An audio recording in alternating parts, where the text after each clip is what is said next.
Listen, your savings account is robbing you blind. But don't worry, I found out a way how to make my money work for me in my sleep, and I can help you do the exact same thing. Now, this isn't no get rich quick scheme. This isn't no pyramid scheme. This isn't something just trust me situation. This is legit, and this is something that your every average day person can implement in their lives, and they can really get to a bag. This isn't a short-term play. It's a long-term play. There's a promo going on right now, so you definitely want to jump on it before the price goes up because this is too valuable. The link is in the description, and hey, let's get our money up. Let's get back to the video.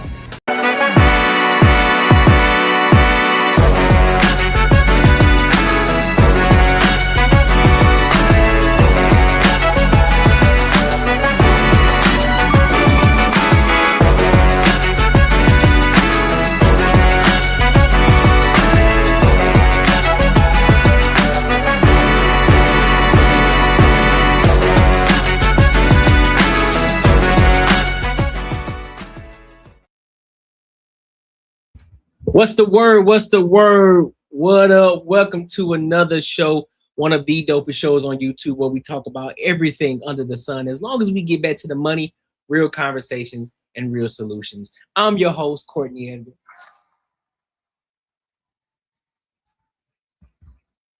Yo, what's good with y'all? How y'all feeling? How are y'all feeling? How are y'all feeling?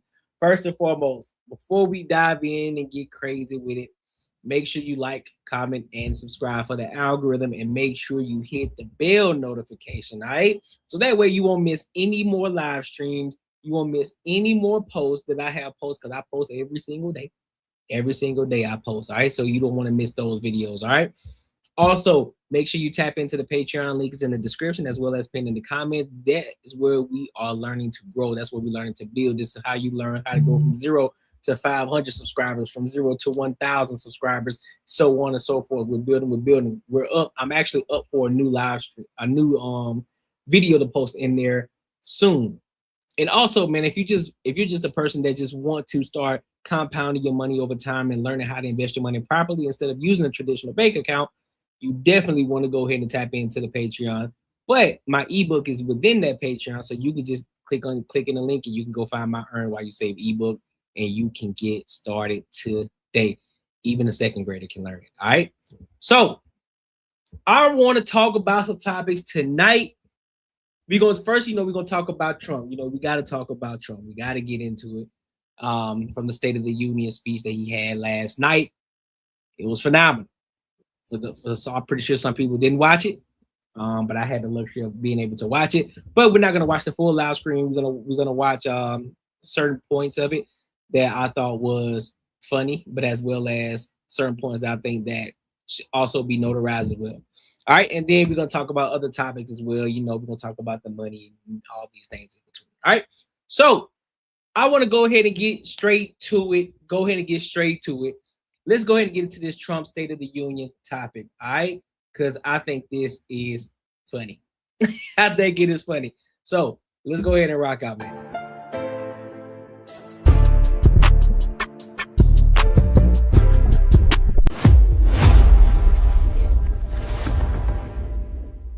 Of Congress and my fellow Americans, our nation is back, bigger, better, richer, and stronger than ever before.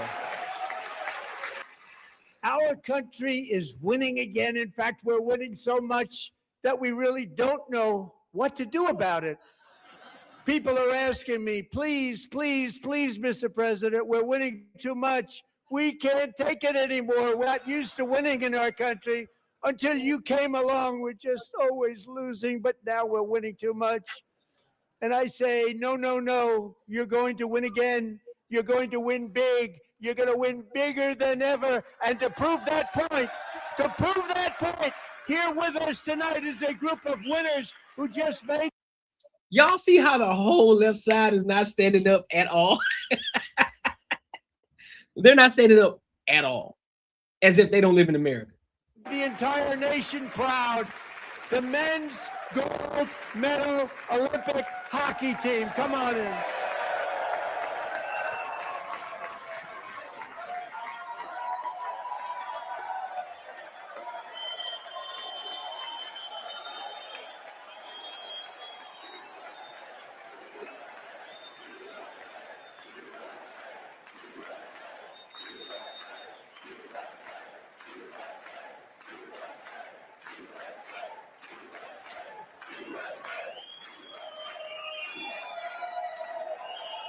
in the Oval Office before.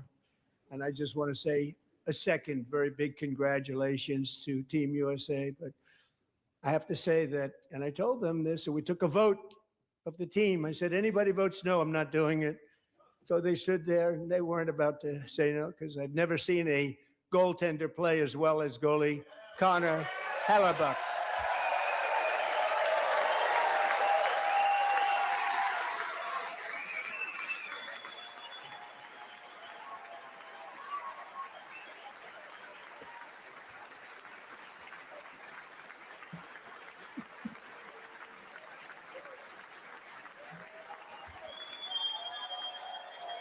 That's what's up. That's what's up.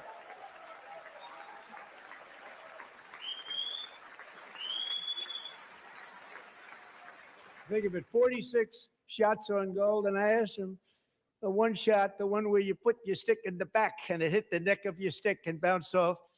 You practice that, or was that a little lucky? He refused to answer that question. But I just want to tell you that the members of this great hockey squad will be very happy to hear, based on their vote and my vote, and in this case, my vote was more important, that I will soon be presenting Connor with our highest civilian honor, which we will be given and which has been given to many athletes over the years. But when I say many, not too many, like 12, it's called the highest civilian honor in our country, the Presidential Medal of Freedom. Oh, shit. And we will never go back to where we were just a very short time ago. We're not going back. Look at this fool here. Look at this fool here, man. Can't trust no politician. Can't trust no politician with a ponytail, bro. Looking like Evan Almighty. Today, our border is secure. Yeah, we know black people are not AIDS. We know this. After 4 years in which millions and millions of illegal aliens poured across our borders, totally unvetted and unchecked, we now have the strongest and most secure border in American history by far.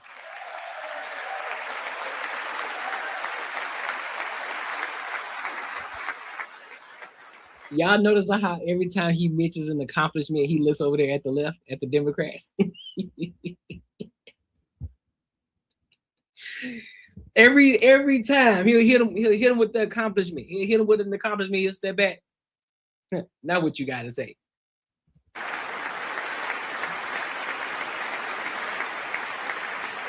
In the past 9 months, 0 illegal aliens have been admitted to the United States.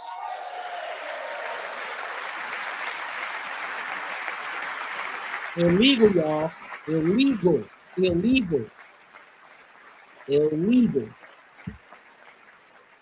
But we will always allow people to come in legally, people that will love our country and will work hard to maintain our country.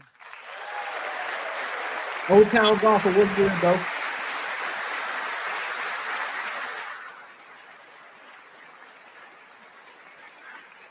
The flow of deadly fentanyl across our border is down by a record 56% in 1 year.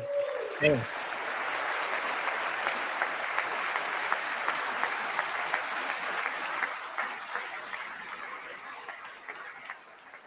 And last year, the murder rate saw its single largest decline in recorded history. This is the biggest decline, think of it, in recorded history, the lowest number in over 125 years, year 1900. In fact, substantially before my wonderful father, I had a wonderful father, Fred, before he was born, substantially before he was born. That's a long time ago. One of the great things about the State of the Union is how it gives Americans. This man over here sleep. Hey, what part of what side he on, bro? What side of the aisle he on? That look like some Democratic behavior. What he got going on, man? It's a chance to see clearly what their representatives. He real deal sleep. But he tired, huh? really believe. So tonight I'm inviting every legislator to join with my administration in reaffirming a fundamental principle. If you agree with this statement, then stand up and show your support. The first duty of the American government is to protect American citizens, not illegal aliens.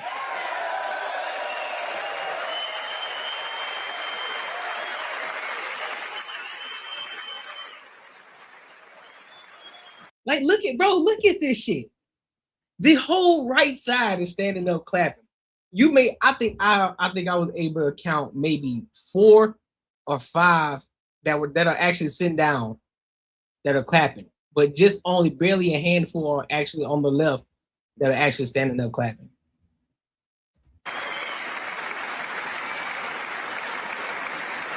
That's crazy, man.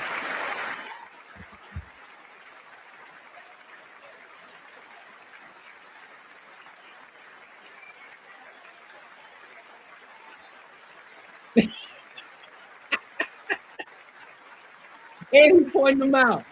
And he pointing them out like, look at this shit. Yeah.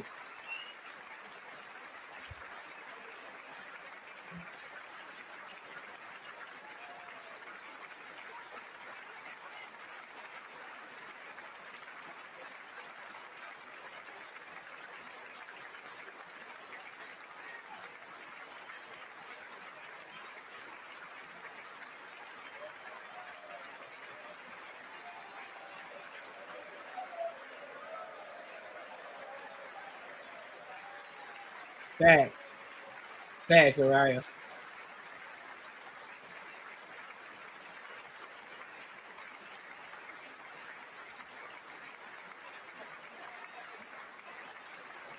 Man, that's a long ass clap. I ain't gonna hold you.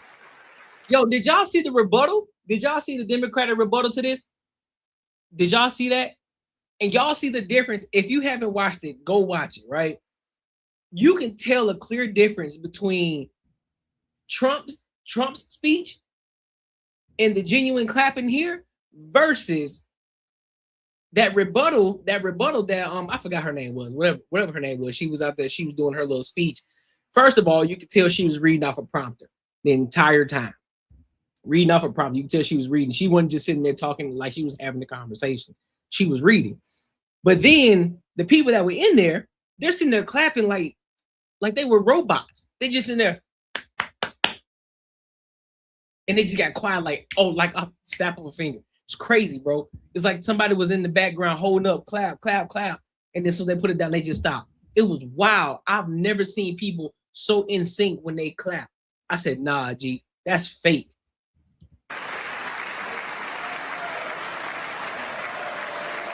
They did, right? They did, right? I thought so. I knew I wasn't tripping.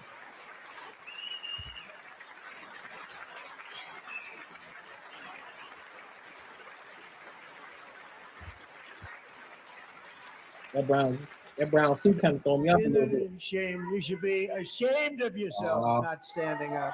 You should be ashamed of yourself. That is why I'm also asking you to end deadly sanctuary cities. Look at this motherfucker, Ilhan Omar. Look at this motherfucker here. The loudest one. And we still, listen, and we still don't know whether that whole debacle that you had going on with you getting sprayed with apple cider vinegar, we still don't know. We still don't believe you. We still don't believe that was a real thing. We think it was staged. That protect the criminals and enact serious penalties for public officials who block the removal of criminal aliens. In many cases, drug lords, murderers all over our country, they're blocking the removal of these people out of our country, and you should be ashamed of yourself. She got released the files on her shirt. She got released the files. Really? Release the files, huh? Release the Epstein files. That's what you're trying to say? I guess they had to blank that shit out. And then look at the bottom left of the screen. Y'all know who that is, right? Y'all know who and what that is, right? Mm-hmm. Look at this shit here. But in 12 months, my administration has driven core inflation down to the lowest level in more than 5 years. And in the last 3 months of 2025, it was down to 1.7%.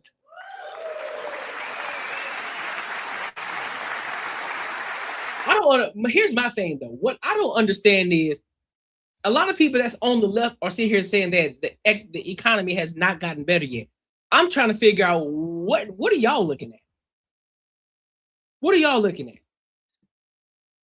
Because when I go and look into my brokerage account, which is why you should get my Earn While You Save ebook, my numbers are up, big dog. The S&P 500 was up, big dog. I don't know what y'all talking about. I've made money off of that. I've made money since Trump has been in office. I don't know what y'all talking about. People talking about eggs are still high. I'm like, where? Where y'all living at where the price of eggs is $11? Where?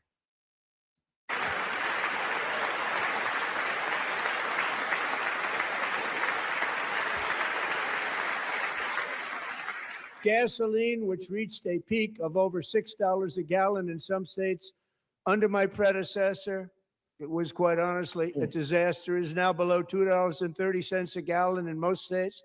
And in some places, $1.99 a gallon. And when I visited the great state of Iowa just a few weeks ago, I even saw $1.85 a gallon for gasoline. Nice.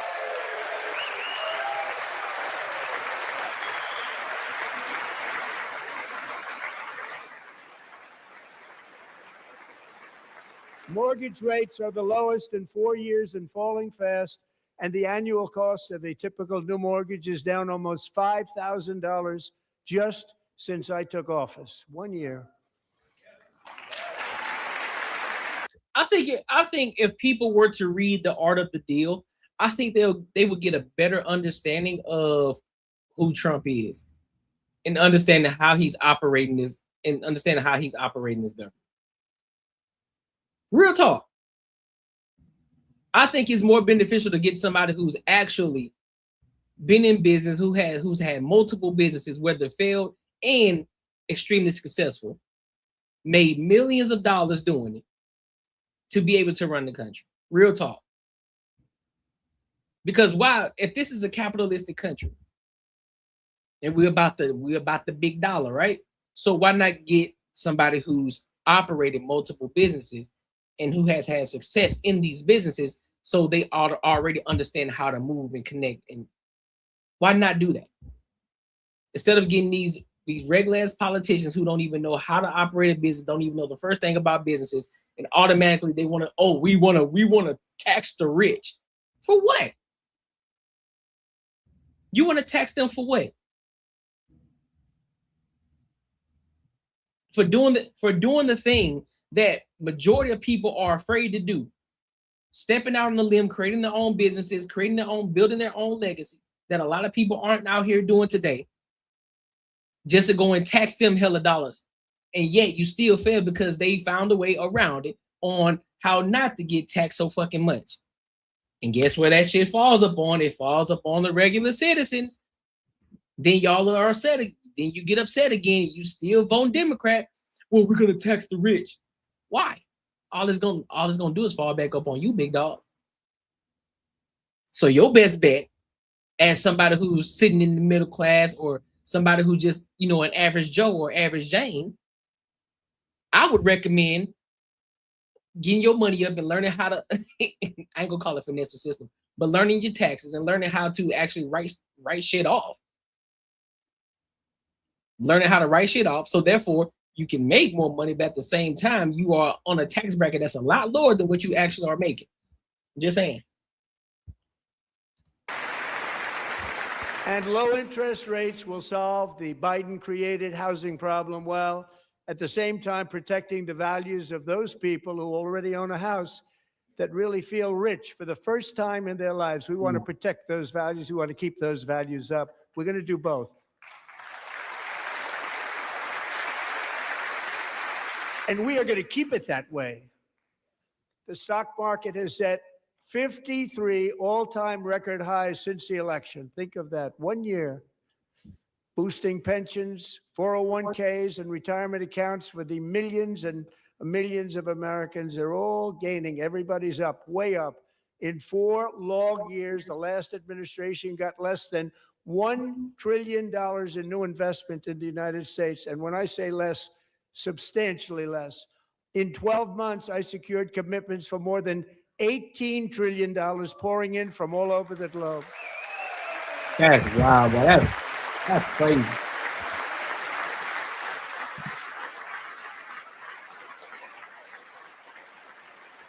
Think of it, much less than $1 trillion for 4 years versus much more than $18 trillion for 1 year. What a difference a president makes.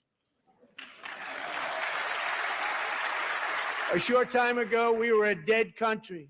Now we are the hottest country anywhere in the world, the hottest. I'm very proud to say that during my time in office, both the first 4 years and in particular this last year, there has been a tremendous renewal in religion, faith, Christianity, and belief in God. Tremendous renewal. When you bringing God back into it, I love it. I love it.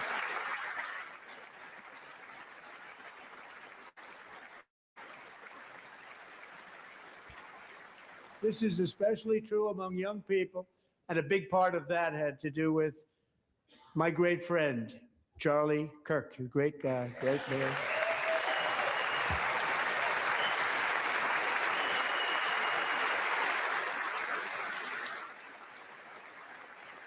So last year, Charlie was violently murdered by an assassin. Aren't her and Candace always beefing? Really martyred for his beliefs.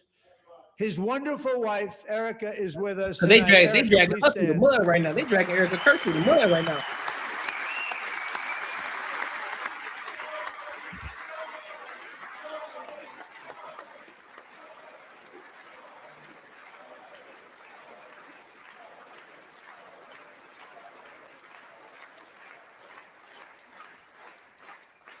Thank you, Erica. Been through a lot. In Charlie's memory, we must all come together to reaffirm that America is one nation under God, and we must totally reject with liberty and justice for all. Kind. And perhaps most importantly, I'm asking you to approve the Save America Act.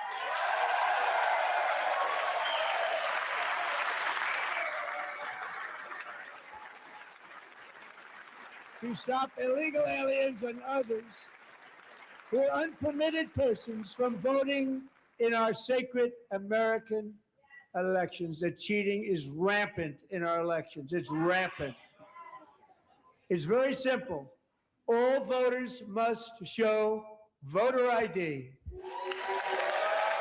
That's what I'm saying. Why is that such a big deal in the first fucking place? You gotta show your ID for every damn thing else. So why the fuck not? Why is it such a big deal to show your ID when you have to vote? I don't understand why that's such an issue. I don't understand that. You gotta show ID to get a weapon in most states. You gotta show your ID to get alcohol in every state. You gotta show alcohol to get cigarettes. I mean, you gotta show your license to get cigarettes. You got to show your license to travel. You got to have a license to drive. When you apply for a job, they do a background check, but also guess what you also got to have? You got to have an ID in order to get the fucking job. What else? What else you need? When you're trying to buy a hotel, guess what? Not only do they need a card on file, they need a license too. They need your ID in order to confirm you are the person that's the owner of that car that you're using to pay for the hotel. Damn near everything that you do, you need your ID. So why the fuck not, when it's one of the most important things that you need to do is vote? What you mean you don't need your ID? That's crazy work. That don't make sense to me. Hell, you even need an ID just to walk on the college campus. What you talking about?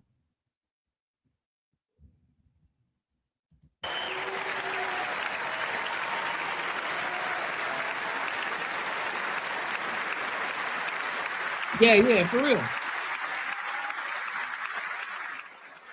All voters must show proof of citizenship in order to vote. The way he looked at the Democrats when he said that. And no more crooked mail-in ballots except for illness, disability, military, or travel. None. And this should be an easy one. Thanks, And by the David. way, it's polling at 89%, including Democrats. 89%.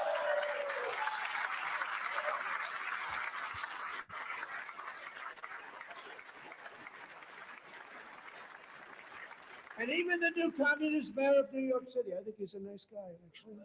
Speak to him a lot. Bad policy, but nice guy. Just said they want people to shovel snow. They got hit hard. Shout out Mom shovel snow, but if you apply for that job, you need to show 2 original forms of ID and a social security card. Yet they don't want identification for the greatest privilege of them all, voting in America. No, it's no good. No good. Both Republicans and Democrats overwhelmingly agree on the policy that we just enunciated. And Congress should unite and enact this common sense, country-saving legislation right now, and it should be before anything else happens.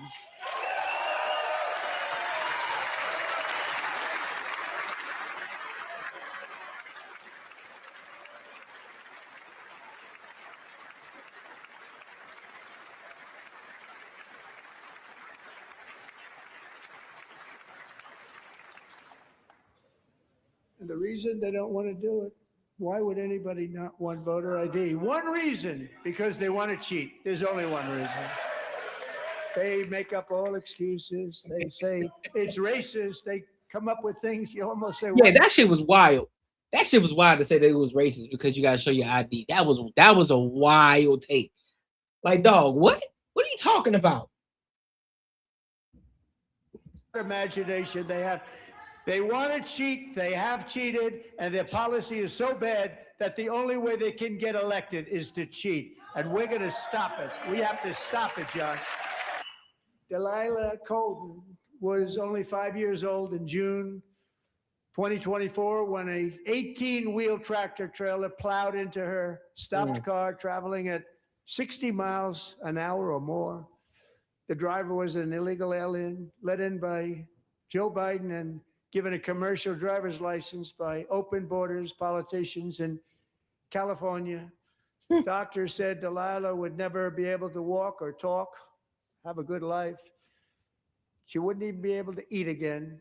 But against all odds, she is now in the first grade learning to walk. And she's here this evening with her dad, Marcus, a fantastic man. Delilah, please, you are a great inspiration. Please stand up.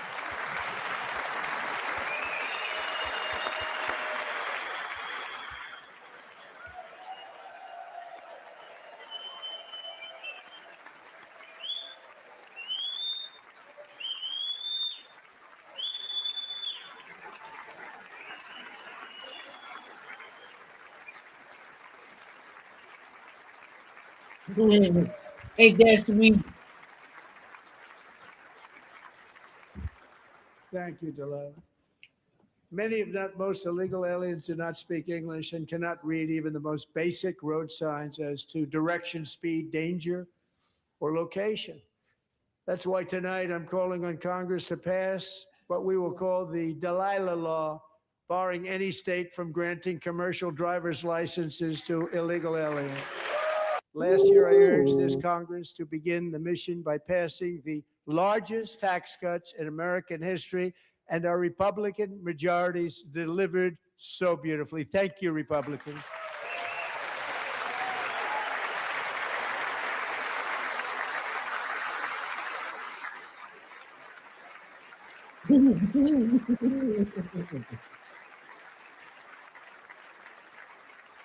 All Democrats, every single one of them, voted against these really important and very necessary massive tax cuts.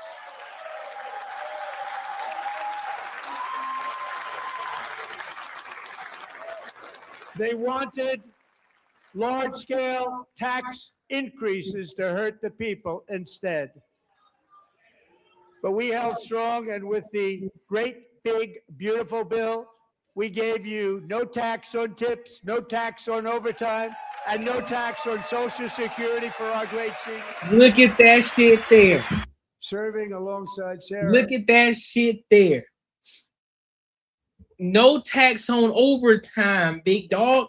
No tax on overtime. So if you are working 40 hours, that's, you know, the whole idea of time and a half. So you work your time, your regular 4 hours, your regular 40 hours. Anything after that 40 hours is the half. Is the half. So you get taxed on the 40 hours. You don't get taxed on the half.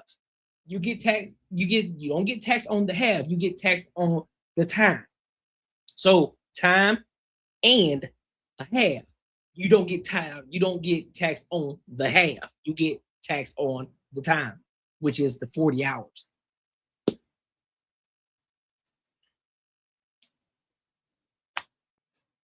And also, if you don't know this already, this is why another reason you should then create your name or who you are as an LLC. That's why you should go ahead and start an LLC for your name. So that way you become the business, right? You put it under an entity. So like I'll give you a prime example. Courtney Egger show, right? Courtney Egger. Guess what? I'm the business, right? So I will put my name as the LLC. This is a media production.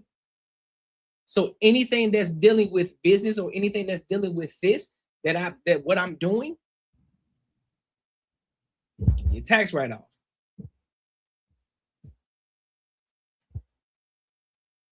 Anything business related, tax write-off. Keep your receipts. Keep your receipts. Stay on top of it. So when that time comes around, guess what? Tax breaks. That's what the big businessmen do. That's why the right, that's why the left, they're so hell-bent on these taxes. That's why they're so hell-bent. That's why, oh, let's tax the rich, let's tax the rich. Nah, big dog. You know, you're not finna finesse us. Absolutely not. But you know, all the people that's on the left, everybody that's voting Democrat, they're saying, oh yeah, let's tax the rich. Not realizing, hey, big dog, you know, they already understand the game. You really think they finna let them tax them? You really think they finna let that happen? Come on, bro. Come on, bro. Come on, fam. So we gotta fall back on somebody. Come on, man. That day was Staff Sergeant. I'm talking about Andrew itemize Wolf. everything The possible. terrorist shot Andrew in the head, and no one thought he could possibly make it. The two of them, Sarah and Andrew, both shot violently in the head. Neither was expected to make it. They weren't even given a chance, except his wonderful mother, named Melody, who I spoke to the same night, and she was so positive. The doctors thought that Andrew was gone, but his mother said, no, Mr. President, Andrew will be fine. He's going to make it. I've never seen anything like it. I mean, he was given almost no chance. She said, I have no doubt, sir, he's going to be okay. This was a conversation that I had with her that night, with her son laying helplessly in bed, blood all over. Everybody is praying, she said, sir, he will be okay. The doctors didn't understand what she was saying. And after looking at the results of the damage done, neither did I. She was so strong and conclusive that even Andrew's great father felt she didn't really understand the gravity of the situation. But she turned out to be right. Right, Melody? She turned out to be right.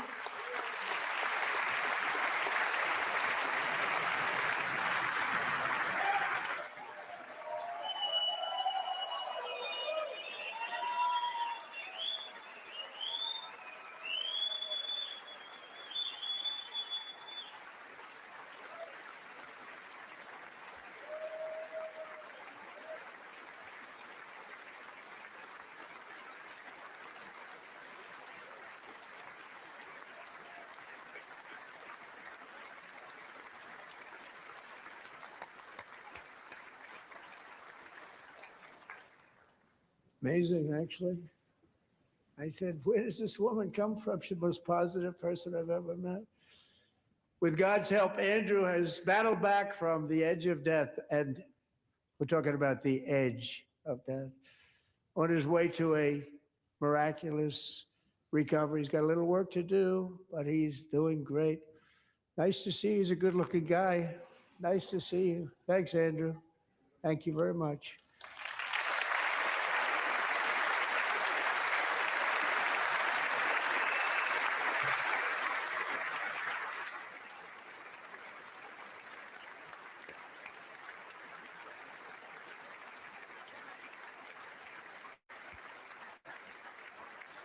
So, Andrew, while you're up, now I'm going to ask a highly respected General James Seward to present Staff Sergeant Andrew Wolf and the great family of Sarah Beckstrom with the award created by our late, great President George Washington himself. It's called the Purple Heart. So, so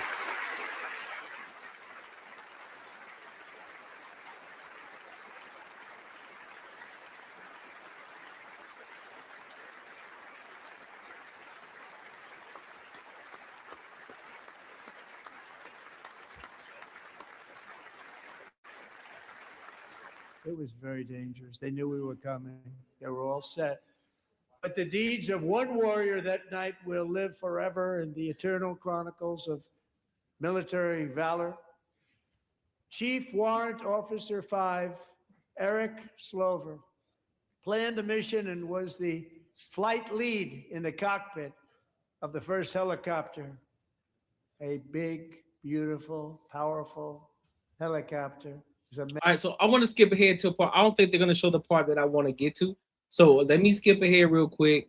Let me go to this next video. I think this is where I wanted to get to.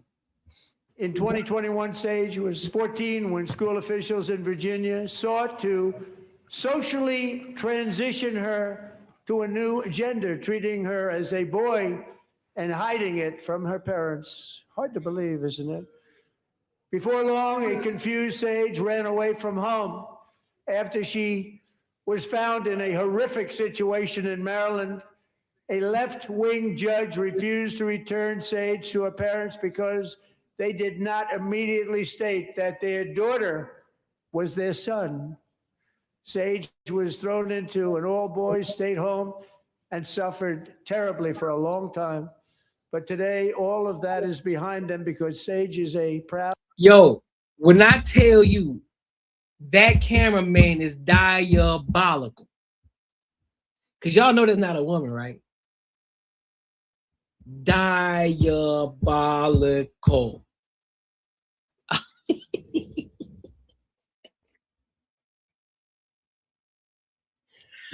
Dog. Diabolical, fam. And wonderful young woman with a full ride scholarship to Liberty University. Sage and Michelle, please stand up.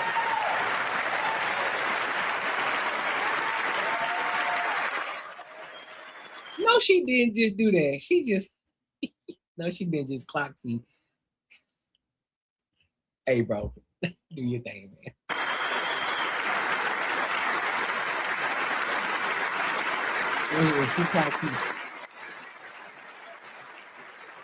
She probably still gonna be a lesbian though, but for sure. But for sure.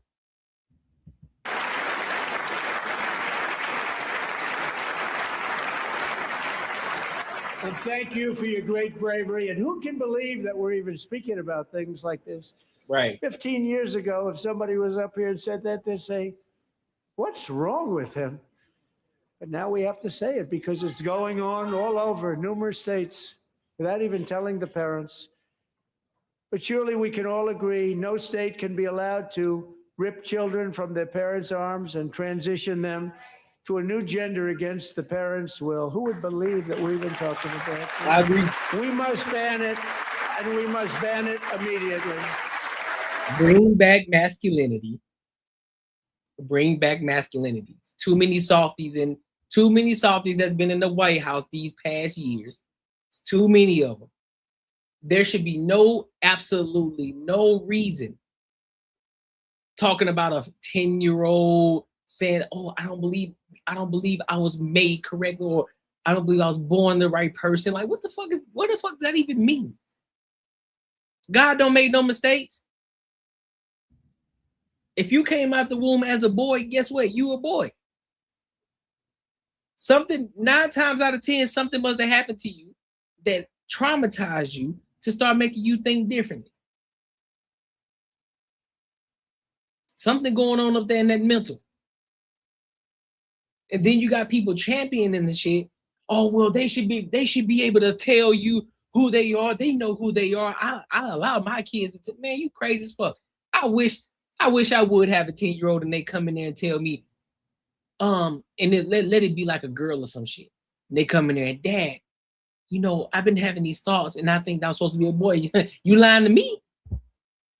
You lying to me?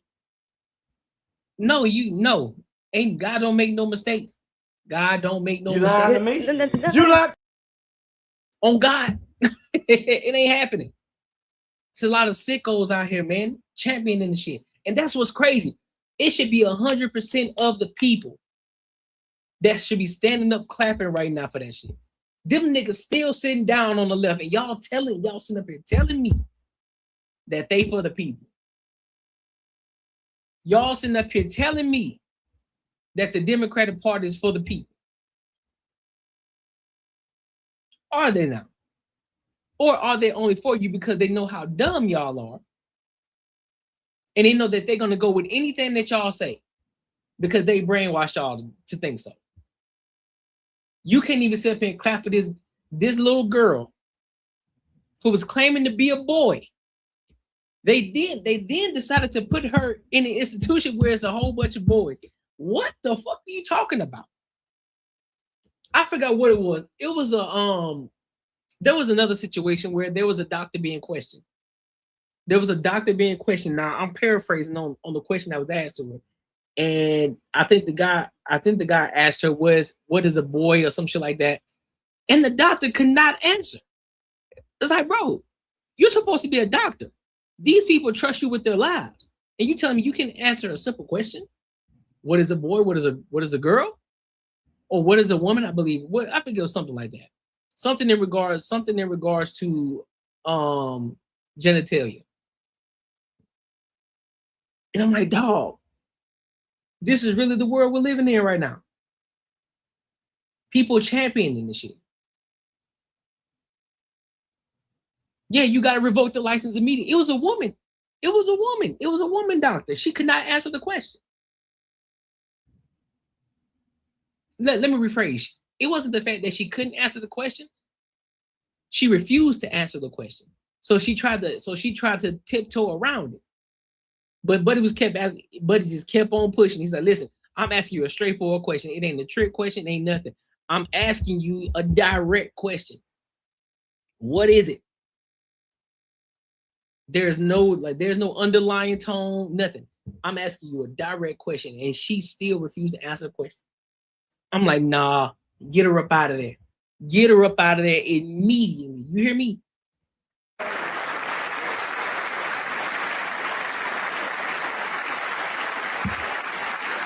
Look at it, still come down.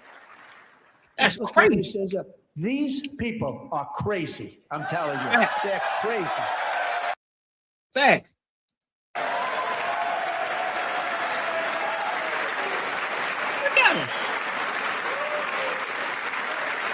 Look at him. Look at this shit. You telling me there's nothing wrong? And you're telling me there's nothing wrong? Hell, you can't even listen. You can't even fake the funk. You ain't gonna even try to fake the funk at all. You just gonna sit there as if this shit wasn't live, as if people aren't gonna see this. You sitting down. But guess what though? There's a lot of people who still ain't seen this shit and they still gonna try to defend it. They still gonna try to defend that behavior.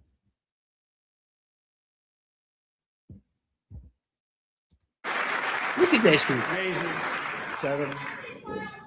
Boy, oh boy. We're lucky we have a country. With people like this, Democrats are Oh, look at that. Girl, sit down, you old bat. destroying our country, but we've stopped it just. Look at it.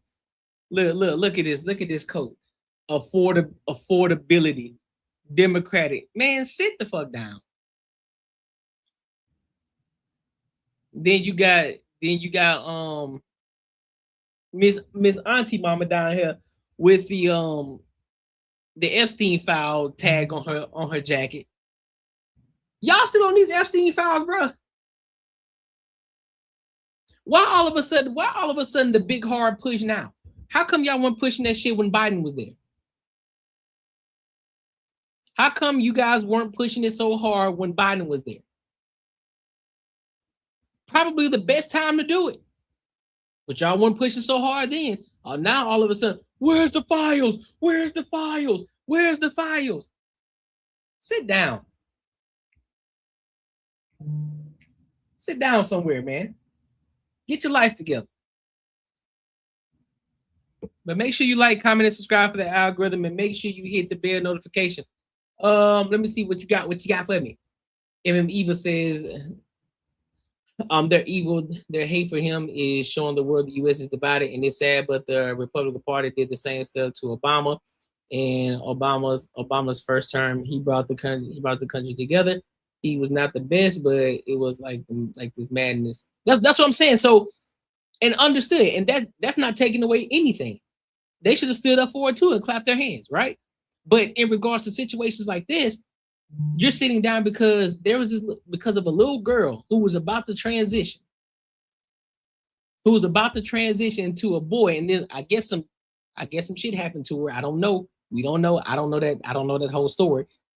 But the fact that now, she's within herself, now she's a girl and she's owning that. The entire Democratic Party sat down. Not one of them moved. Hell, they weren't even clapping in their seats. That's crazy to me. That's demonic.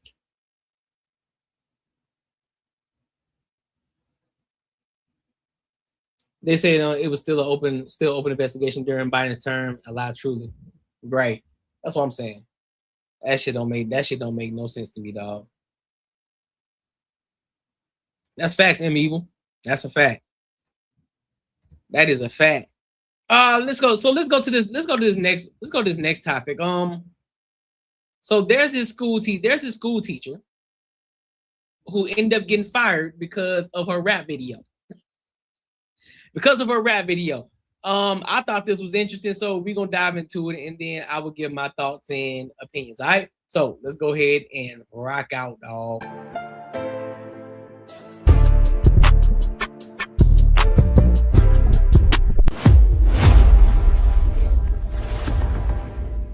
Dominique Brown earned Teacher of the Month honors, and then 2 months later she was fired, but it wasn't about anything she did in the classroom.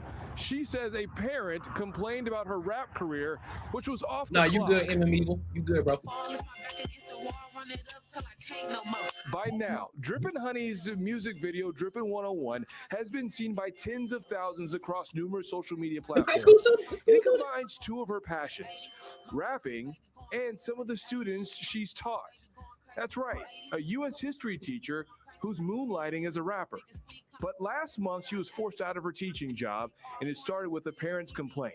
That's when the first meeting was with my dean and the principal, and they were just telling me like, hey, a parent said that they seen your social media and that you're a Black influence because you're a rapper. Drippin' Honey's real name is Dominique Brown. She says that the parent continued to complain even though the educator was named Teacher of the Month. Despite asking for a complaint in writing, Dominique says she never received it. And Dominique believes that she was discriminated against. I was like, hey, well, can we tell that parent to come in and see professionalism, see me in the classroom, see me after school, see me at all the games, see me dropping kids off every day, buying food, doing all these things. Can they come see me in my element before they try to say I'm unprofessional in it? Was there at any point anything that was brought up that said your rap career the lyrics that you use may have been a bad influence on some of the students that you had? Well, the parents would just stay anonymous, and she didn't really give too much detail on what she did or didn't like, and the school didn't give me too much detail either. Music is part of the culture. We from Motown. This is what we do. So it's not like It's unheard of. It's the culture. And when you look like me, you just understand it a little more better, that it's not that I'm trying to deter these kids from stopping their dreams. In a statement, a spokesperson for Taylor Preparatory High School, which is a charter school, said they're aware of Brown's allegations, but student and employee privacy rights limit what they can say. The statement went on to say, quote, student well-being remains at the forefront of everything we do, and we will continue fostering a distraction-free teaching and learning environment focused on student success. If I was a horrible teacher, y'all would have dropped me the day it was a problem. Did you ever feel that they were transparent enough for you? Absolutely not. If there ever was an opportunity, and Taylor said, hey, look, we want you back, would you consider it? No, I just want this to be an example for them to do better. Dominique says that she's in the process of trying to seek out an attorney and take some legal action. In Taylor, I'm Brandon Hudson. I don't know, dog. Yeah. I don't know. And the reason I say I don't know is because all right, so considering the fact that you're a school teacher, all right? Considering the fact that you're a school teacher. On one side, I get it. I understand it. You know, it's like, hey, bro, you a professional. You got to be, you know what I'm saying? You can't mix the two. You can't mix the two at all. You talking about rapping and education? Now, if you would have had rap, if there was been a different type of rap, you know, more of an educational rap, I don't think they would have had an issue with it. But I think it's more so the type of rap that you're doing and the image that's being provided behind, the image that comes with it. Like it don't make sense. So on the business side of it, that's not good, especially when you're dealing with children. Social media is at our fingertips. Somebody can easily see that. And they can get confused based off of, regardless of your intent. Like, oh, hey, yeah, you know, I'm just a rapper when I'm not at school, but it's still you're a representation of that school. You're a representation. So what I look like seeing my teacher,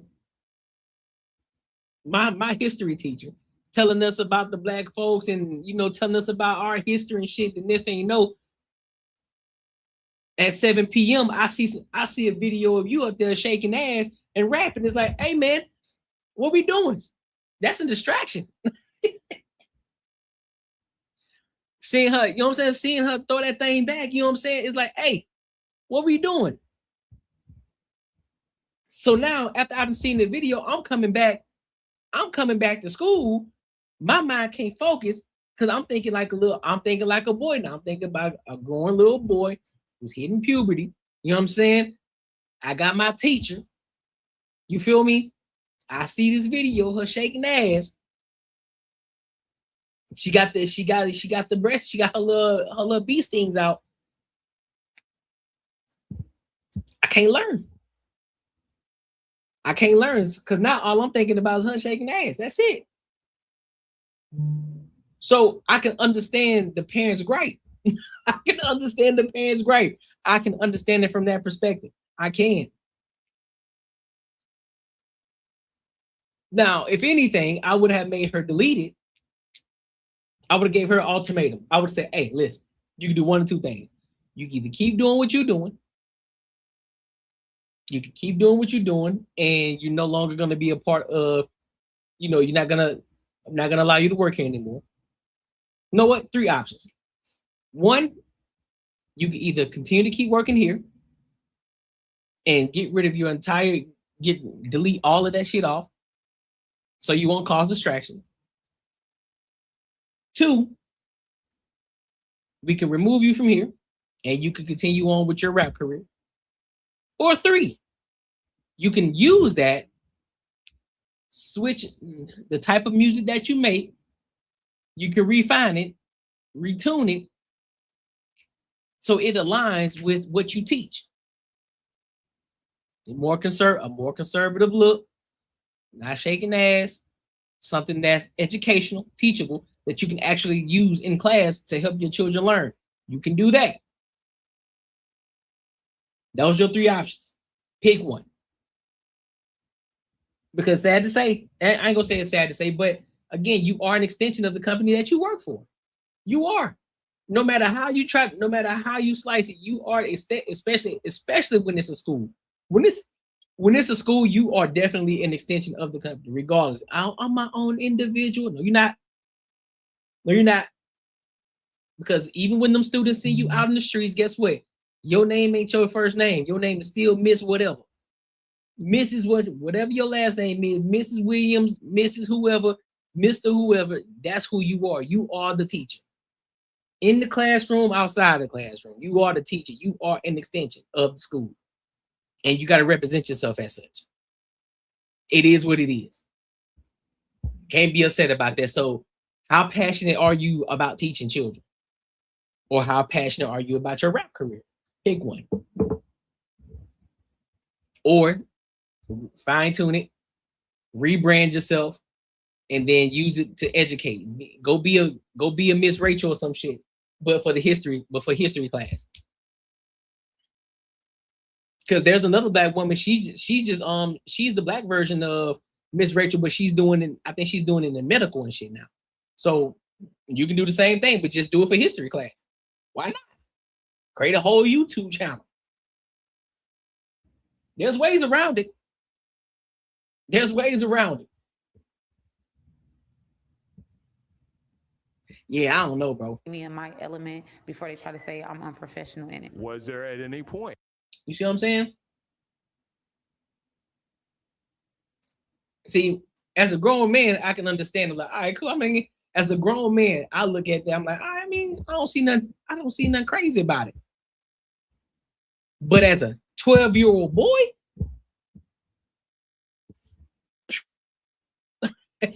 you feel me? And then you get to see her in class after seeing her look like that. Yeah, all right. Anything that was brought up that said your rap career the lyrics that you use may have been a bad influence on some of the students that you have? Well, you know what I'm saying? Look. B Steens is out. She didn't really give too much detail on what she did or didn't like, and the school didn't give me too much detail either. Music is part of the culture from most. It don't help. The rap name don't help. Dripping Honey. It don't help. It don't help at all. So it's not like I just gotta keep it above.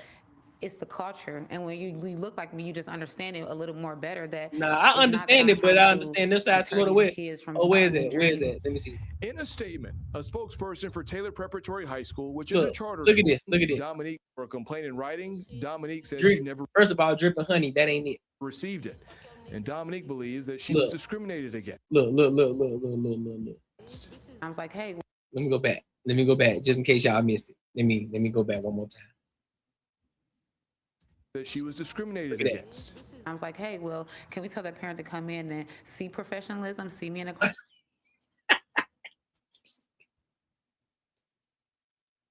Now, put yourself in a 12-year-old's body who hadn't experienced shit like this before. You only heard about it or you seen it on TV. Now you see that your teacher, the woman that you see every single day at school, Monday through Friday, sometimes Monday through Thursday, because some schools they out on Friday, they don't got school on Friday, which is crazy to me. But you go and see this woman on your phone, you scrolling, you up here scrolling, you know what I'm saying, just mindlessly scrolling, then you see something that say Dripping Honey, and she tossing that thing like, ooh. Now, all of a sudden, you like, hold up. Is that? Yo, that's Miss Watcher. That's Miss Dominique. That's Miss Dominique. Now you didn't text a couple of your friends. Hey, did you know Miss Dominique? Did y'all know Miss Dominique? She doing X, Y, and Z. She a rapper now. Bet.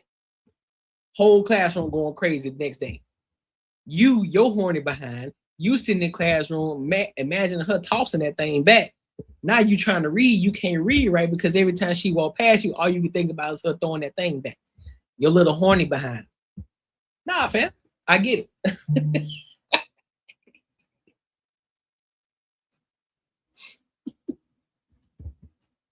You got to call space, bro. But hey, make sure you like, comment, and subscribe for the algorithm. Make sure you hit the bell notification. Oh shit. Y'all are funny. This is funny. This is some funny shit. Interesting. Oh, what do we got? What do we got? What do we got? What do we got? All right, so let's go to this next topic. Before I do, let me read some of these comments. Fuckery Fairy says, Fuckery Fairy. Said, no, you can't cosplay transfer by day and ratchet rapper at night and think that's gonna fly. That video is one step away from a stripper pole. That's a fact. Nobody's going to take her serious after seeing her throwing it back. Nope, not at all. I'll pull up the class with a half with the half full of ones and and backpack of disrespect if I was in the class. You see what I'm saying? That's what I'm talking about, man. You ready. You ready. You getting all the ones you possibly can. You throwing ones, hoping that she gonna bounce it back, hoping you get lucky. Nah, we don't want them kind of problems. So I want to go to this next topic. Let's go to my city, man. Let's talk about Phoenix, Arizona. So apparently, a man files a lawsuit after a dangerous game of Simon Says with the police. A dangerous game of Simon Says with the police. I don't know what that means. I'm gonna be 110% honest with you. I don't know what that means. It don't sound good at all, but we gonna get there. So let's rock out.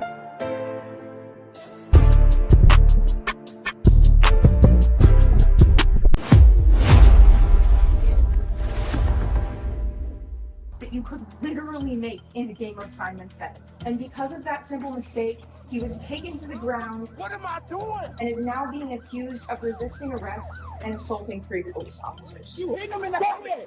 I'm ABC 15 Chief Investigator Dave Fact. Bisping. What up, Miranda? Simon Says. What's Kids good game. with your mama? Follow Where the you orders been at? exactly, or you lose. Well, on this very busy street in West Phoenix, one man found himself playing a very dangerous version of that game. In his case, Simon was the police. Oh no! And Yeah, I'm in he AZ. found he was playing a game that he couldn't win. You say, is it as your? Yeah, I'm in AZ. No, it's not. It's not racist at all. I don't know what people talking about. Now, of course, that's everywhere you go. You're gonna have some people that are racist. You know what I'm saying? But nah, I don't experience it, and I be all over the city, so I don't experience it personally. So.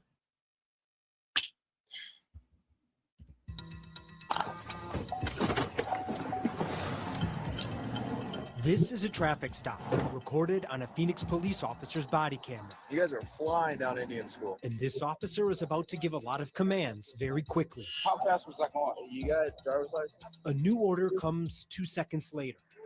That's it. Load up. What would you have on top of your car? Now, right. another command. Go ahead, put your hands on top of your head. No. Hands on top of your head. Hands on top of your head. Go, lock me up, bro.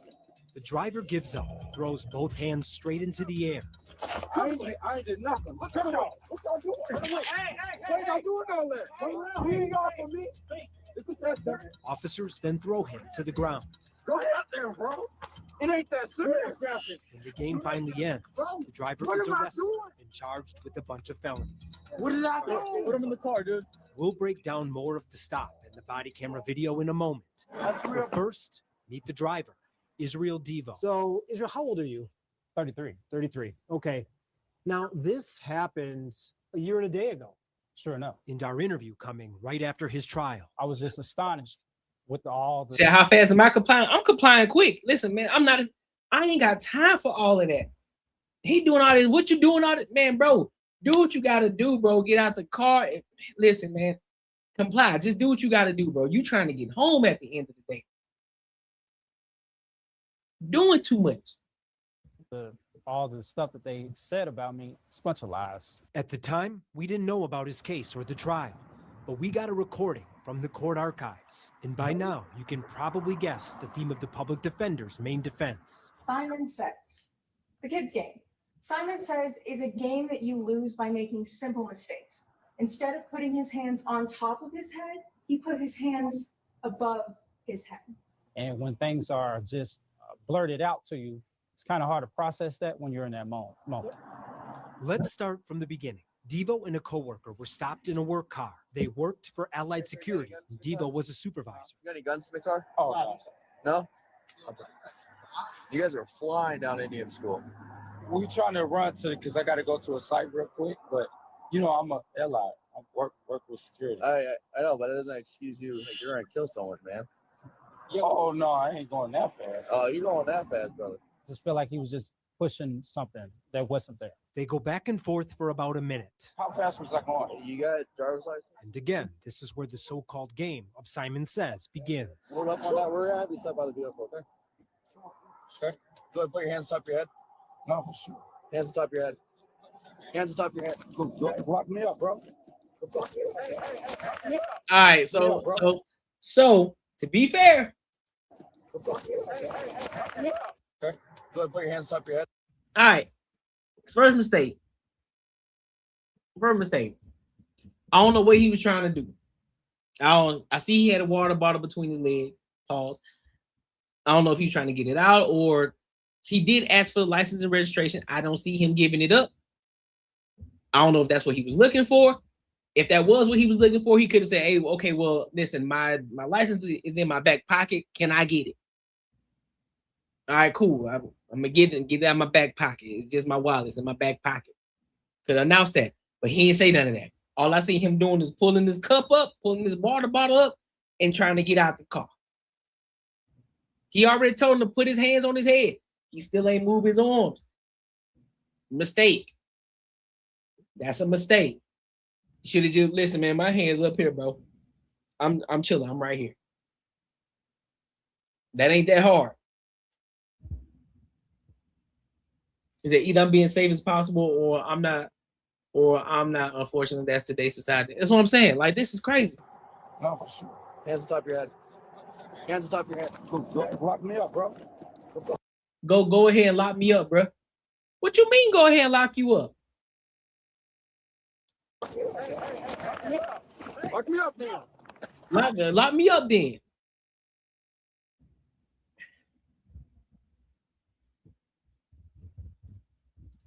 I did nothing. What y'all doing? Hey.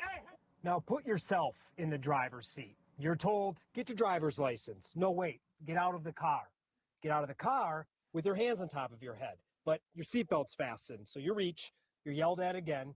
So then you get out, but you get out apparently too fast. And when the officers immediately grab you and you panic and throw your hands up in the air, that's wrong too. You lose. And they're going to throw you down to the ground. Why y'all doing all that? At this point, 3 officers are involved.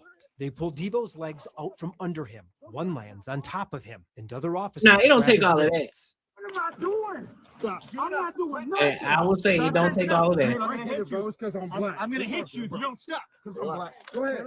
Because I'm black. What you gonna hit him for? Roll over. The arrest lasts about 2 minutes. It's hard to make out what happens because for all 3 of the officers involved, their body cameras fall off. But they do capture some views of the officers. Now I don't agree with the aggressive behavior. I don't agree with that at all. They doing a little too much. You feel me? They doing a little too much. You're a little over the top, big dog. Y'all doing way too much. Cool. That's why right out the gate, instead of him trying, listen, bro, I'm all about holding everybody accountable, right? When you pull up, they pull you out the office. First things first, I'm already unbuckling my seatbelt. Nigga, I'm unbuckling that bitch. I'm not, nope. Buckle it, I can stop. Hands out, hands on the steering wheel, just like this the entire time. Matter of fact, just how I am, I'm like this. I'm just chilling. Hands on the steering wheel, just like this, chilling. What's going on, officer? Window already rolled down. I done already got the license and registration. I done already pulled it out. I'm not gonna sit here and wait for you to tell me to get it. I done already got that joint out. Boom, here you go. License and registration sitting right here on my lap. Hey, license and registration, here you go, officer. Boom. Like, I'm not gonna waste no time. I'm not gonna sit here and wait for all this shit. Nope. License, registration already in my lap. I'm chilling. What's going on, officer? Oh, yeah. Oh, man, I didn't even realize I was speeding. Or if I did see I was going, I say, well, it looked like from what I last saw, it looked like I was going. The speed limit said 45, but it looked like I was going like 47. You know, about 2 miles over. Oh yeah. Like you were doing 47. Oh, okay, all right, cool. Have license registration, cool. Because now I can go 2 miles over the speed limit. All right, then. Chilling. Whole big ass smile on my face. They go do their thing. I'm chilling. I ain't doing much. I'm just sitting there chilling. I ain't making no sudden moves. I ain't trying to look sneaky. I'm just sitting there chilling. Hoping I don't get it. Hoping I ain't getting a ticket. Hoping I ain't getting a ticket. If I do, oh well, right? But I'm sitting out. My main focus is get back on the road and get to what I'm trying to get to. Come back. They either give me a ticket like, listen, man, you know, hey, just be careful out here on the road, you know, and you know what I'm saying, do your thing, but just make sure you're careful. All right, officer, I appreciate you. Cool. Have a nice day. Shit, you too. Matter of fact, you have a nice day, and I appreciate you for your service, man. We need more men like you. Boom. Sheep. Boom. Turn that music back up, and we on. We off. Punching and Time for striking all his that, man. including slamming his head to the ground. But this is unnecessary, though, what they doing. At the end of the arrest, a fourth officer leaves the co-worker passenger and comes over. Oh, come on, bro. You ain't gotta do it. You ain't gotta do that. You ain't gotta do that. Continuing to punch Devo. You ain't gotta do that. About your life? 100%. How do you feel about the fact if maybe you were alone and you didn't have your coworker with you? Oh, I don't think I'd be here today. Really? 100%. After the arrest, Devo was charged with 4 crimes. I see he cut their hair, 3 though. counts of aggravated assault and 1 resisting arrest. And you're now looking at the 3 main officers involved. Thomas Patterson. Nathan Epps, he looked guilty. Nathan Epps looked guilty. He looked like he cricket. I just gotta call it what it is. Ricky Toole, he looked like the guy who don't want to do it, but because the other guys will make him, you know, they'll kind of joke on him or bully him, you know what I'm saying? He just kind of comply with him. And then Thomas, he right along with Nathan. Them two like 2 peas in a pod. But they did a little bit too much on that one. Ricky Toole, Nathan Epps. In court and in police reports, those officers claimed Devo disobeyed commands. As he got out of the car, advanced in a fast manner, perceived to be a potential attack. The officers also wrote and testified that Devo kicked them, put them into leg locks, swam out of grips, and shrimped out of mounts. All things they wrote were consistent with jiu-jitsu. The jiu-jitsu stuff stands out. 100%. Do you know jiu-jitsu? Not at all. You're not some martial arts expert? No. Okay. The officers also writing Devo was wearing a jiu-jitsu gi worn by people well-versed in martial arts. A jiu-jitsu gi? As a rite of passage or advanced training. Bought the jacket from Goodwill for $3 because it matched my cowboy boots. That was it. Before we get to what the jury thought about all that, here's Devo's civil rights attorney. They're planning to file a lawsuit. If you read the report and then watch the video, it's like 2 different worlds. It has no relationship to reality. You know, it's like saying white is black, black is white. Yeah, that's exactly what they said. Disobeyed orders. Jesse Showalter says Devo couldn't win. Devo. Officers told him to do. All of it was unnecessary because Israel was surrendering. I mean, putting your hands in the air is the universal symbol of surrender. Showalter says this case also highlights a pattern, one he's seen in multiple cases, like this one. Oh, but hold up. This is video of Phoenix police arresting a black man who's deaf and has cerebral palsy. A different man rushed by Phoenix officers, punched. Damn, bro. Then charged with multiple felonies. In our next report, we'll show you the similarities between the 2 cases. Hand behind your back! Officers will use extreme violence, extreme force, and then in the head, the victim of that violence with a made-up crime. The jury saw that this was all made up. During the trial, all 4 officers testified and said pretty much what they wrote in their reports. And in a risky move, Devo also took the stand. Why did you take that risk, make that choice? To stand for what was right. If they could get away with it with me, who's to say they won't get away with it again? So who did the jury believe? Well, the trial lasted 2 days, but the jury came back with their verdict in about 40 minutes. And for all 4 charges, not guilty. That's crazy. crazy. The officers in your case ever got disciplined or investigated for what they did? I would say no. Records show top supervisors signed off on the use of force. A commander writing, This response to resistance. Of appears course to they be signed off within on that policy. shit. Do you think this is a department that can police itself? Probably not. Because Diva plans to sue, Phoenix PD would not agree to an interview or answer specific questions. Of course they won't. A spokesperson telling us that we would, quote, likely find answers to our questions in the police reports. We're publishing those reports on. All right, so let me go back to this. Let me go back to this part. Let me make sure I haven't missed anything, right? Maybe I missed something. All right. Win. All right, put that whole in part. This is a traffic stop recorded on a Phoenix police officer's body camera. You guys are flying down Indian school. Okay, you were flying down Indian school. All right, we don't know the speed he was going. We say he was flying down Indian This school. officer is about to give a lot of commands very quickly. How fast was that going? You got driver's license? A new order comes. You got a driver's license? First he said that you were speeding. We don't know how fast he was going, but he said you were speeding. All right, got that out the way. You were speeding, so that was the reason for you getting pulled over. That's one. That's your mistake, Devo, for sitting up there flying. You gotta hold yourself accountable for that part. 2 seconds later. Actually, load up so that we're at. Be set by the vehicle, okay? Hold up. Say what? Order comes 2 seconds later. Driver's license? A new order comes 2 seconds quickly. How fast was that going? You got driver's license? Okay, Devo asked, how fast was I going? And he quickly asked, do you have your driver's license? Do you have your driver's license? New order comes 2 seconds later. Okay, let me be very objective about this. Whether Devo said, let me get it or not, the cop bugging. The cop is tripping. Actually, load up so that we're at. Be set by the vehicle, okay? Now another command. Now step out the vehicle. Why? Why is he stepping out the vehicle? Why he stepping out the vehicle though? That's the question. Why is he stepping out the vehicle though? Put your hands on top of your head. And put your hands on top of your head. For what? Was he doing criminal speed? Was he doing criminal speed? That's the question. No. Hands on top of your head. Okay, now this is where I gotta be honest with you. All right. First and foremost, the cop tripped. 1000%. He doing too much. Doing too much. But also, this is a time for Devo to be talking. Like, hey, I got this stuff in my lap. Can I get it out of my way before I get out? Cool. So that way you ain't, listen, the last thing you want to do is agitate anybody. Hey, I got this stuff in my lap. Let me get out the way. Instead of you just sitting there being quiet, fuck what they can see. Talk. They got cameras too, so you can hear, so they can hear you.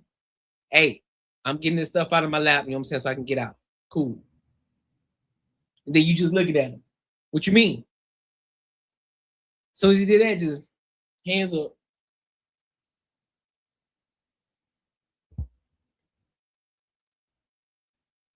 True. Hands on top of your head. Lock me up, bro. The driver. Now you saying lock me up, bro. See what I'm saying? You talking. Now you want to talk? Now you want to say lock me up? No, man. Throws both hands straight into the air.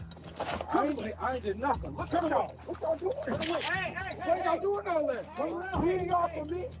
Is this that serious? Officers then throw him to the ground. Go ahead there, bro. It ain't that serious. And the game finally ends. I ain't now listen, bro. Some people gonna come at me crazy for this. However, if they trying to put your hands behind your back, it shouldn't be that hard for them to be able to do that if you ain't resisting. It shouldn't be that hard for them to just boom, boom. All right, man. We on our way, bro. I'm just saying, listen, y'all. I don't agree with the cops are doing, but I'm saying though, to make this shit as easy as you possibly can for yourself, to make sure that you make it home the next day, to make sure you make it home safe. I'm just saying. Driver is arrested and charged with a bunch of felonies. Plead the fifth and zip it. Put him in the car, dude. We'll break down more of the stop and the body camera video in a moment. But first, meet the driver, Israel Devo. So Israel. Yeah, bro, that's just wild. One more time, just to make sure I ain't tripping. Worked for Allied Security. Devo was a supervisor. You got any guns in the car? Oh, No? Okay. You guys are flying down Indian school. We trying to run to because I got to go to a site real quick, but you know I'm a ally. I work with security. I know, but it doesn't excuse you. Like, you're gonna kill someone, man. Oh no! So he must have had to been going on criminal speed then, if that's the case. Ain't going that fast. Oh, you going that fast, brother? I just feel like he was just pushing something that wasn't there. They go back and forth for about a minute. How fast was I going? You got driver's license? Okay, he asked how fast I was going. Officer didn't answer it. Again, this is where the so-called game of Simon Says begins. Hold up on that. We're gonna have you step by the vehicle, okay? Okay. Go ahead, put your hands on top of your head. No, for sure. Hands on top of your head. Hands on top of your head. Go block me up, bro. Lock me up, then. I ain't did nothing. What y'all doing? What y'all doing? Get away. Hey. Now put yourself in the driver's I'm gonna let y'all answer that. I'm gonna let y'all answer that one, bro. Because here's the thing. I can see, I'm looking at it from both sides. I'm trying my best to make sure I'm objective on this. I put most of the onus on the cops. I put majority of the onus on the cops, right? So I want to say that. Let me preface it by saying that. However, I do see a couple of instances where the shit could have been a little easier for Devo. That's all I'm saying. That's all I'm saying. But let me know what y'all think in the comments. Make sure you like, comment, and subscribe. Also, if you want to support the channel, be sure to tap into the super chats, my good people. It's not expected, but it's definitely appreciated. And I always appreciate y'all because y'all engaging in the chat. And I rock with y'all. And that let me know that y'all rock with me too. All right. Cool. What we got? What we got next, though? What we got next, though?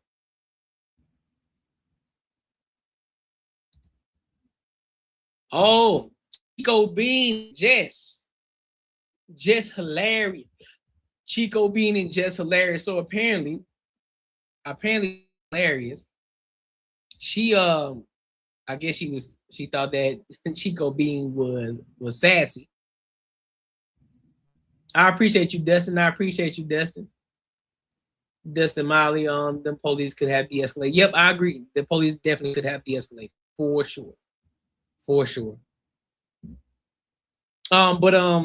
Yeah, Chico Bean and Just Hilarious, or mainly Just Hilarious, we thought that Chico Bean was gay because I guess Just Hilarious was trying to shoot her shot at him, and I guess Chico Bean wasn't going.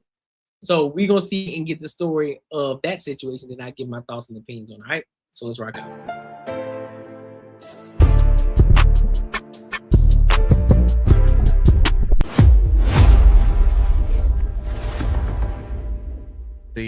You and Jess Hilarious was almost in a relationship. No, is that you true? Ain't seen no shit like that. Loon. That's what I seen. You brother. Ain't seen nothing like that. It said no. you and Jess Hilarious got into some kind of situation. Or his Wendy Williams with that question. Looney Williams. That's your name for that question. Hey, they say, you ain't seen no shit. I promise you. I looked it up and it said, okay, go ahead. Explain, clarify. What happened was when I went on the Breakfast Club, she talked about when she was trying to get with me and I wasn't giving her no action because she had a man. I don't understand why you coming at me like that. Like, what is it that you're basically... No. He was scared. He was scared. What was I scared of? I don't know. What was I scared of? Tell me what I was scared of. Look, well, it wasn't even that he was scared. He just wasn't with it. Look, when I first got the Wildin' Out, I was like, oh my gosh, I like this nigga. He quiet and shit. Like he ain't all over the place. Like, you know, he ain't wildin'. Pick it up, pick it and kill it. That wasn't even out when I first got there. That was a later game. Yeah, sure. So I tried to throw some game on him, but he was like, oh, don't you have a boyfriend? I'm like, who the fuck be worried about that? My boyfriend, he wasn't that type of nigga. So that's the thing. What type of nigga was he? That's why, yeah. So that's why I was going that chick. I'm like, okay, now you cool. You know what I'm saying? He quiet, he low. Right. But he really like funny, like he down to earth. I'm like, all right, cool. So I told him that I broke up with him. I'm like, say, like, what's up now? He was like, you didn't break up with him. Like, no, you didn't. And I didn't, but I'm like, this is gay. Like, how you not? You see how fucked up that is? You see that fucked because up? he wasn't interested, Just because he you gotta be don't gay? want that pussy, I don't want none. And I don't play them games. Try to kill you about that. I ain't gonna hold you. I do not. I can't stand when a lot of women do that though. I can't, bro. I can't. That shaming language shit. They start. I can't stand that shit. All of a sudden he gay now because he don't want you.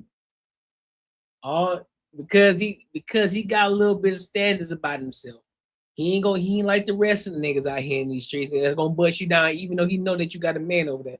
He's like, nah, bro, I ain't with it. You got a dude over there, so I'm chilling. I'm chilling on you. I'm good on you. Like, I'm straight. And then you lying and say that you don't have a boyfriend no more. Now it's nah, bro, but I'm good though. I'm straight. Oh, this nigga gay. Why I gotta be gay for? Why I gotta be gay for? Why it just can't be the fact that I just ain't rocking with you like that? We cool, but I ain't checking for you like that. Come on, man. For sure. I'm not. Nah, you gotta.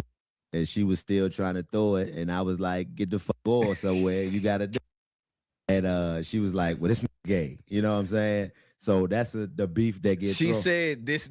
Oh, yeah, you. She said you. I had to be gay because I didn't want to fuck with her. What? So that was the dialogue that we had. But you know what I'm saying? That was where that came from. But yeah, I don't play them type of games, man. Yeah. Like, and I'm, I treat my dick like I treat my social security number. I'm real selective. Everybody can't get that. Everybody can't get. You give it to the wrong. Your life up. Lord have You're mercy. through. Yes, sir. You know what I'm saying? You're through. So when you got a man, I ain't playing them type of games because you think the whatever. You know what I'm saying? He show up and you never know, and I ain't willing to take that risk. Nah, it ain't worth the no risk. matter how good your is, it ain't worth what I'm gonna have to do to this person or what he gonna try to do to me in order for me to get it. It's too many of them out here. Yeah, and that's where that came from. But Jess, man, I love Jess, man. Jess was, talking as we always do. Like that's one of the people that is a peer that I respect. And then we got that DC Baltimore thing that we always go back and forth about. But that's what that was. Like I wasn't going. That's like, pretty funny. I don't want no. Yeah, me neither though. I don't want to be involved with that either. It's too high risk. Yeah, it's too high risk. Nigga can legally damn near kill you by and then say he went crazy. Like I was legally insane. Yeah, you know for real, I'm for not real. playing like that. Like get the on. Like you know what I'm saying. I'm being a nigga that's far from tender. Like I don't give a fuck about none of that. I don't care who you with and what you with, as long as you got that shit under control. But once you say boyfriend and relationship, Too much. ain't no control, because that means that you've entered into an agreement of compromise. And what compromise means, in my opinion, is one party is agreeing not to be satisfied with the outcome. So whenever you're doing that, whenever you involve somebody else in that scenario, then that means that now the compromise that they have been making for you has been jeopardized by you going out and doing some other shit. And usually the nigga ain't going to take it out on you. And even if he do take it out on you, I don't want the conscience of you coming up swole the fuck up. Right. This nigga and beat your ass because you done gave me some.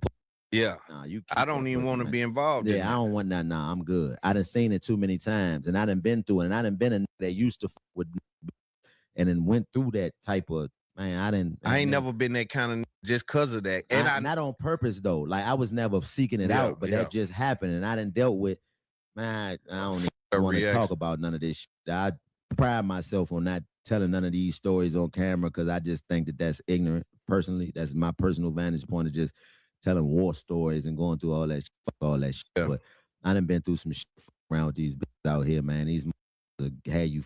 They had you in the mix. They had you in the mix, man, for real bad. I'm talking about down bad. So, but I never blame the woman. It's always our fault as the man. It's always some precaution that you didn't take as a man that put you in that predicament.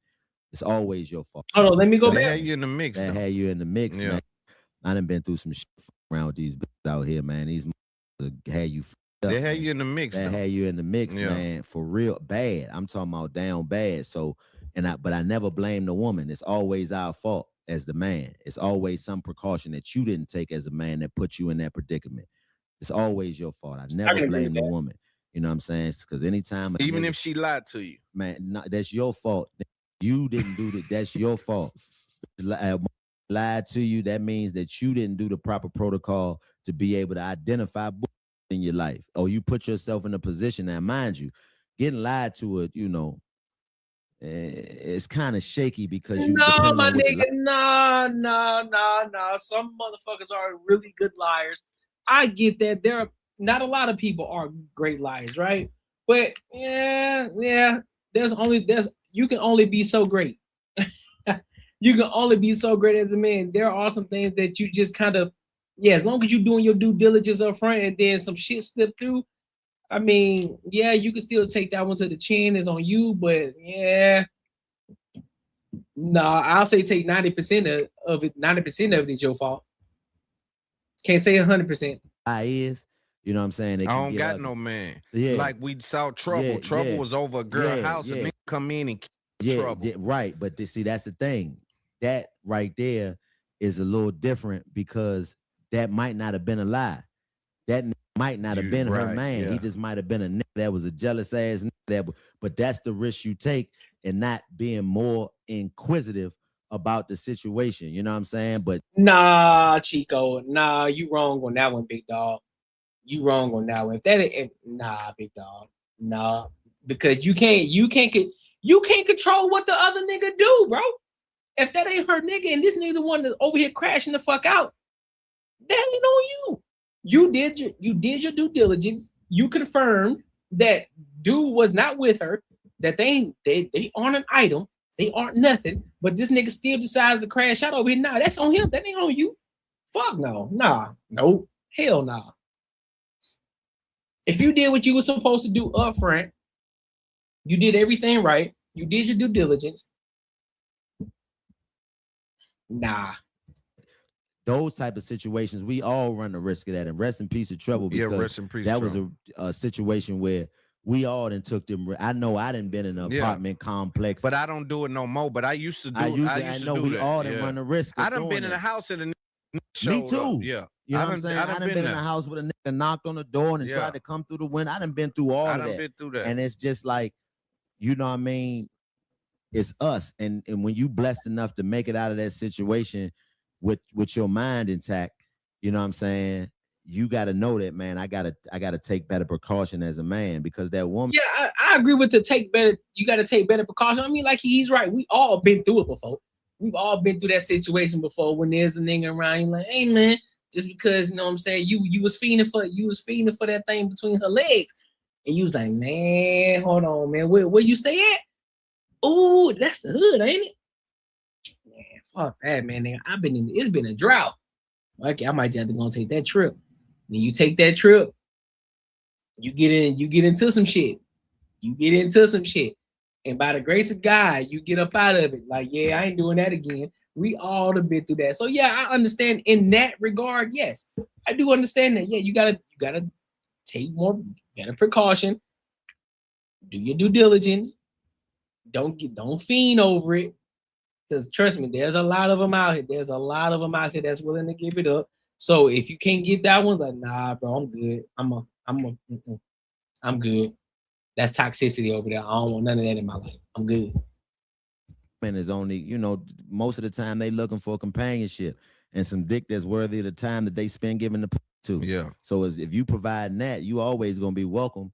You know what I mean? You ain't gonna worry about asking your way in like sinners. They gonna welcome you in. You know what I mean? Especially if you a certain type of you gonna get in there. So it's like you run, but that's the thing. You still running the risk playing them games because you never know what a got going on. So that's why I always look at it from the perspective of being truthful. Like the moment I catch you with me, I don't care what it's about. I'm out of there. Yeah. Because that means that it's probably a nigga that's believing you on a whole another grandiose scale. And then I'm thinking we just cool and we out around and come blow my brains out because I'm fucking with you. Yeah. And it's nothing that you ain't gonna see it coming. Yeah, that's what's crazy. And then it's like, you know, for his situation as well, it's like, damn, just imagine you laid up with this broad, you know, y'all laying down, you look up, it's a nigga in here. Yeah, and it's nothing you can do. And then so this you was a well-respected and it can, and you gone like that off so fucked up, bro. Off that. That's so you know what I'm saying? And it's like you can never come back from that. And it's sad because we, as you know what I'm saying, the value that we have, it take us so long to recognize that value within ourselves and know that, man, I'm, you know what I mean, I'm better than this. But then the thing is, there's a level of trust that you, because there are certain women that I trust enough to go to your house. But I ain't got none of them yet. I mean, it's a few of them, but these are women that I You've didn't, been, you know, you gotta build that shit. You build it up for years, but still, What's You the never word, know, Joe? and that's the risk you take. So Nigga might make always- a key to her shit. Yeah. Without her always- knowing, baby, let me drive the car, So get to it's, the. it's certain precautions that I always take if I'm gonna do that. But Yeah. I gotta be. I'm never doing it with the intent of, because I learned from situations like Trouble or my own partners that have been done like that. I got Yeah. a partner that, God rest his soul, that got done the same way up in the apartment with some. They didn't left the key, and he went up in there, and them niggas was in there waiting on him. Damn. Over with. You know what I'm saying?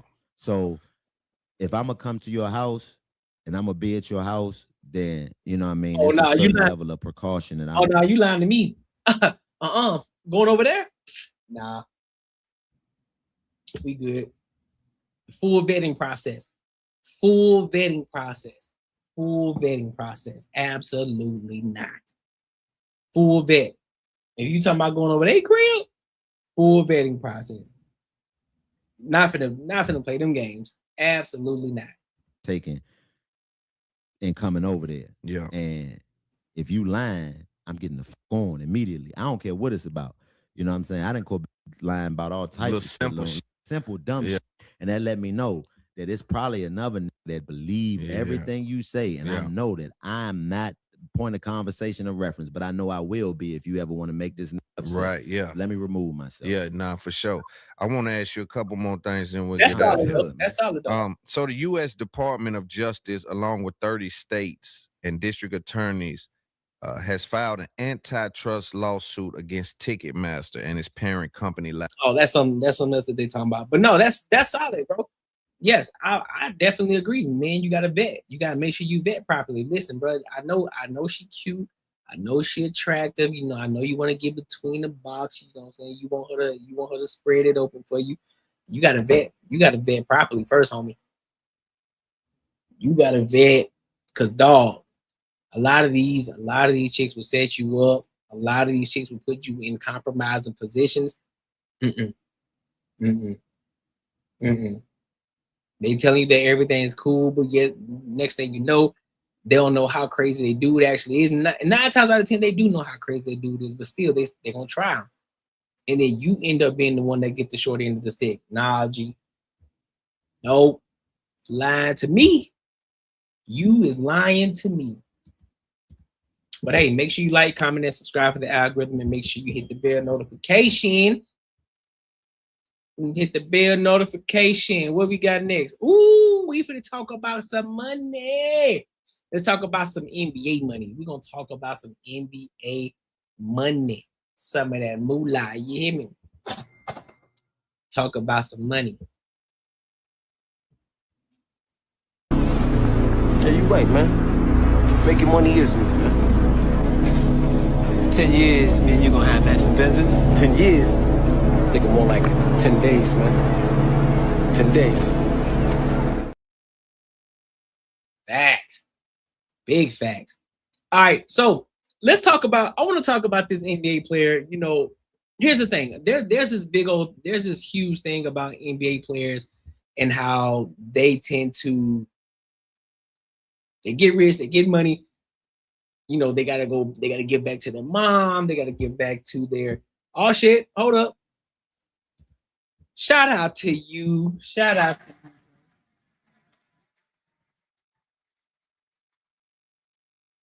Appreciate you for the love. Appreciate you for that super chat. You know you didn't have to do that. You know you didn't have to do that, but I do appreciate you. Thank you. Thank you. Thank you. For sure. For sure.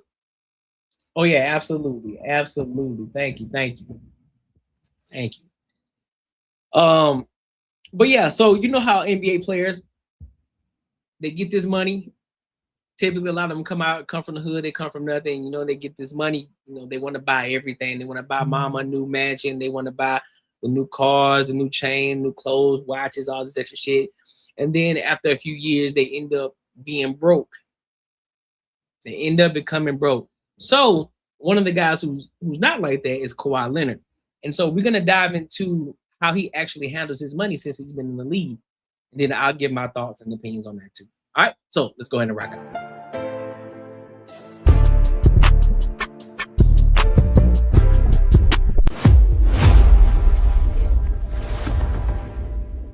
synonymous with excess, where teenage millionaires routinely bankrupt themselves on diamond chains and depreciating supercars, a shadow class of superstars operates differently. From billionaires hunting for Wi-Fi signals to finals MVPs driving rusted trucks, these are the 10 extremely rich black NBA players who famously live like they are poor. Number 10, Trey Burke, the $5,000 man. When Trey Burke was selected 9th overall in the 2013 NBA draft, he was immediately handed the keys to a kingdom most people only dream of. The expectation for a top 10 pick is immediate and visible consumption. The entourage, the jewelry, and the sprawling mansion. The statistics regarding broke former athletes are terrifying, with some estimates suggesting that 60% of NBA players face financial hardships within 5 years of retirement. Burke looked at those numbers and decided he would not become a statistic. Despite signing a rookie-scale contract that guaranteed him millions of dollars over his first few years, Burke instituted a financial lockdown that baffled his peers. He placed himself on a strict, non-negotiable allowance of $5,000 a month. To the average person, $5,000 is a healthy amount of money. But in the context of the NBA, where a single table at a nightclub can cost $10,000, Burke was essentially living on minimum wage relative to his income bracket. This $5,000 had to cover everything. It wasn't just fun money. It was his operating budget for food, gas, clothing, and daily essentials. Smart. If he wanted a new pair of designer shoes, he had to check his balance. If he wanted to treat friends to dinner, he had to calculate the cost. It was a self-imposed scarcity designed to simulate the real world while his actual millions sat in investment accounts, compounding untouched. Burke's philosophy was simple. If he could learn to be happy and functional on a budget that didn't require an NBA salary, he would never be beholden to the game. While other rookies from the class of 2013 were leasing fleets of cars and burning through their signing bonuses, Burke was building a financial runway. He understood that the hardest position to play in professional sports isn't point guard. It is the role of the disciplined man who says no to the lifestyle the world expects him to live. Number 9, Grant Hill. Smart move. That's a smart move. One of the things that I'm making sure that I'm going to be doing too as well, as this YouTube channel continues to grow, as we continue to make more money on the YouTube channel. One of the things I'm making sure that I do is all of my money is going into my brokerage account. All of my money goes into my brokerage account. Real talk. Everything that I get, even the $4 that Joe graciously, blessed me with, the $4, it goes into my brokerage account. It don't go into a personal, it goes into my brokerage account. Right? We not playing, bro. All of this money we stacking up. We is stacking up, bro. We not playing this game, bro. We're not gonna play we're making a lot of money now, let's go blow it on some bottles. We not doing none of that shit. We're gonna make sure we straight over time. We're gonna make sure we're gonna pay down the debt. Then once we pay down all the debt, boom. Because then we got more money to spare and we can throw more money into the brokerage account, as well as not upgrading the lifestyle at all, maintaining the lifestyle. Don't need to go crazy with it. And then once I get to a point where I'm like, all right, bet, now I can have some fun. Now I can go buy the car that I want. Now I can go take this trip that I want to take and really enjoy how I want to enjoy it or experience it. Then we can do that. As of right now, we in the grind. We in grind mode, bro. We in building and grinding mode. That's where we at. The old money mindset.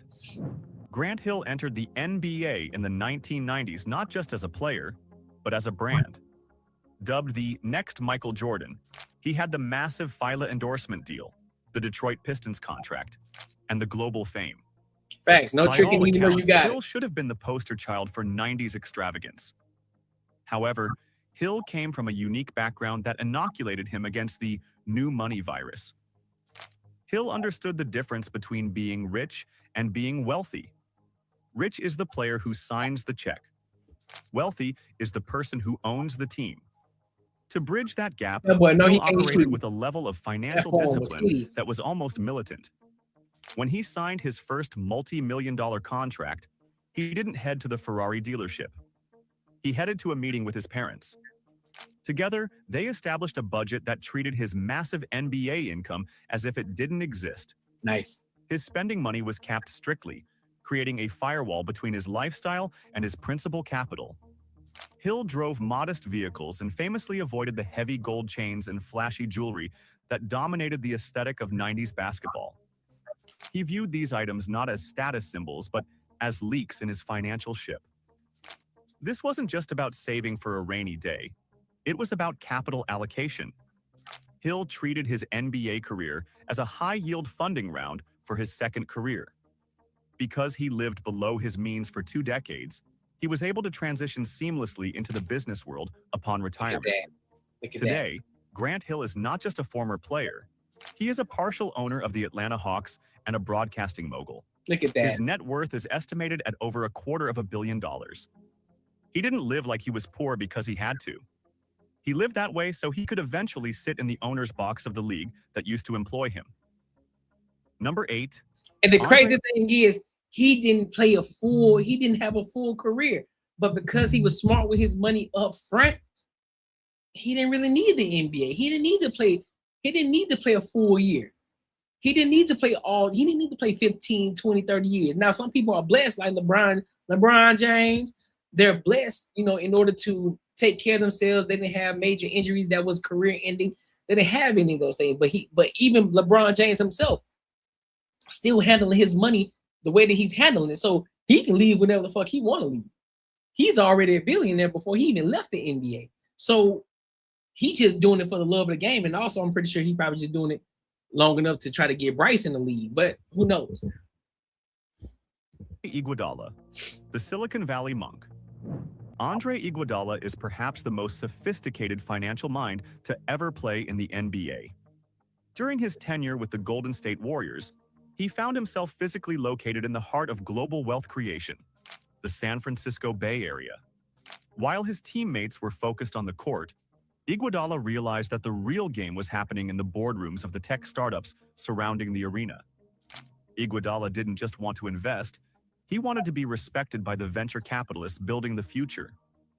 To do that, he had to strip away the dumb jock stereotype. He adopted a lifestyle of extreme modesty relative to his income, often referred to as his monk phase. He openly discussed the shock of his early career spending, realizing that dropping thousands on designer clothes was a fool's game. He pivoted aggressively.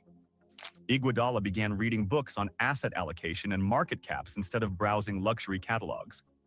He drove practical cars and wore nondescript clothing to meetings on Sand Hill Road, blending in with the tech investors rather than standing out as a celebrity. He famously consolidated his life, cutting out the noise of luxury to focus on stacking paper for the long haul.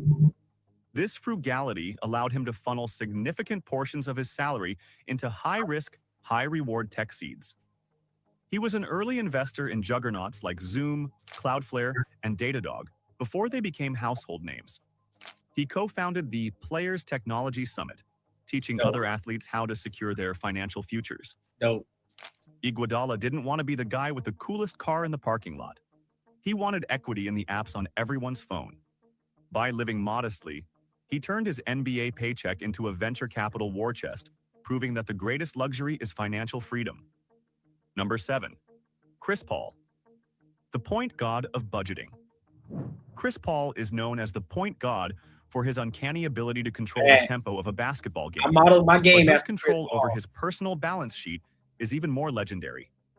Paul is the current face of financial literacy in the NBA, serving as a longtime president of the National Basketball Players Association, NBPA. His obsession with budgeting isn't just a quirk, it's a message he preaches to every rookie who enters the league. Paul's frugal mindset was cemented before he played a single minute of professional basketball. When he declared for the draft, the standard procedure for agencies was to offer a line of credit or an advance to potential top picks.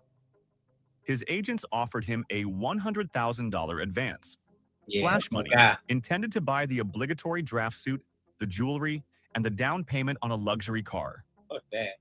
It is a trap that hooks players into debt before they earn a dime. Paul's parents intervened immediately. They advised him to reject the six-figure advance and take only $25,000. They told him bluntly, if he couldn't survive on $25,000 for a few months, he wasn't mentally ready to handle the millions that would follow. Facts. That lesson in delayed gratification defined. Yeah, $25,000 for a few months, you should be straight. For a few months, not a year. For a few months. Nah, you his good. Career. Even after earning hundreds of millions in salary, Paul remains notoriously careful with his spending. He is famous for buying clothes that don't carry designer price tags and emphasizes that time is the only asset you can't budget for. He urges younger players to look at the burn rate of their lifestyle. Chris Paul lives rich by refusing to let his lifestyle dictate his choices, proving that you can sign a max contract and still respect the value of a single dollar. Number 6. Jimmy Butler, the hustler in the minivan. Jimmy Butler is an enigma in the world of professional sports. He signs contracts worth hundreds of millions, yet he moves with the gritty energy of a man who is still trying to make rent. His frugality is not passive, it is performative and aggressive. Butler is famous for his disdain for the stupid tax, the extra money celebrities pay just to look important. Yeah. For years, stories circulated about Butler driving a Toyota Sienna minivan. This wasn't because he couldn't afford a Bugatti. He owns high-end cars. But he frequently chose the minivan because of its utility and anonymity. In a minivan, nobody asks for money. In a minivan, you can navigate the city without the flashing lights of paparazzi. That's true. It was a strategic choice to live below the radar. But the absolute peak of his poor mindset occurred during the 2020 NBA bubble in Orlando. While other multimillionaire players were complaining about the amenities and the food, Butler saw a gap in the market. He realized there was no premium coffee available on the Disney campus. Using his own espresso machine and beans he brought in, he started Big Face Coffee. He operated out of his hotel room like a college dorm hustle. But here is the genius. He charged $20 for a cup of coffee. It didn't matter if it was a small, a medium, or a large. It didn't matter if you were a fellow superstar or a coach. The price was $20, cash only. He was grinding beans and obsessing over cash flow, genuinely excited about making a few $100s a day, despite earning over $30 million a year on the court. He didn't need the money. He needed the hustle. Butler lives below his means because he prefers the chase of making money over the boredom of... Key word, key phrase, live below your means. I know a lot of us, myself was included, we live above our means from time to time. And we get ourselves put in positions where we get into debt, right? And so this is, but you still got time to get yourself out of that and then make sure that you live below your means. So wherever you are right now, stay there. But when it comes to your finances, when it comes to your job, you want to make sure that you're continuously leveling up. When it comes to your skills, if you're starting a YouTube channel, or if you're starting a business, or if you're purchasing a business, whatever the case may be, you keep your lifestyle here. Wherever you are right now, keep your lifestyle here. If you can decrease it, decrease it. But wherever you are, stay right there. But increase everything else. If you got to level up at your job to make more pay, do that. If you got to go to another job in order to make more pay, do that. Level up your skills, go to school, whatever it is that you need to do in order for you to level up to start making more money. But make sure your lifestyle is still here while your money still continues to grow. Put your money into your 401ks, put your money into your Roth IRAs, put your money into your budget accounts and your your brokerage accounts, so that way your money can compound over time, right? Maintain the lifestyle. Keep it here while everything else goes up. You continue to keep going up and up and up while your lifestyle is here. Now you're creating a wealth gap here. You're creating a huge wealth gap. Now you got assets. Now once you get to this point of, all right, well shit, I got assets. Now I can actually enjoy the fruits of my labor. Now I can go buy that Ferrari if I want to. Now I can go and take this expensive trip if I want to, because I've been living here. But that don't necessarily mean now your lifestyle automatically goes here. No, keep it there. But now you can enjoy the fruits of your labor. Now you can take your assets. Shit. Hey, you want to go and take a trip for a week or two? We got it. We good. Now you're not a slave to your job. It's like, man, I can leave this bitch if I want. I can leave this bitch and still maintain my lifestyle. I can still maintain my lifestyle because you're here and your money's up here. But your lifestyle is down the fuck here. So you can maintain your lifestyle over time. So now it's like, nigga, I don't need this job, nigga. I can be gone from my job for a minute. I just want to stay here so I can continue to keep leveling up my money. Bending it. Number 5, Carmelo Anthony, the Coupon King. Carmelo Anthony is one of the most prolific scorers in NBA history. A future Hall of Famer, he has earned hundreds of millions in NBA salary alone, not to mention his lucrative signature shoe deal with Jordan Brand. He has the means to buy entire grocery store chains, let alone the groceries inside them. And yet, if you were to stand behind him in a checkout line, you might see him scanning a digital coupon. Yeah. Melo has openly admitted in interviews, including a notable sit-down with CBS Sports, that he is a coupon clipper. To the outside observer, this seems absurd. Why would a man with a net worth rivaling the GDP of a small island nation care about saving 50 cents on paper towels or getting a discount on a box of cereal?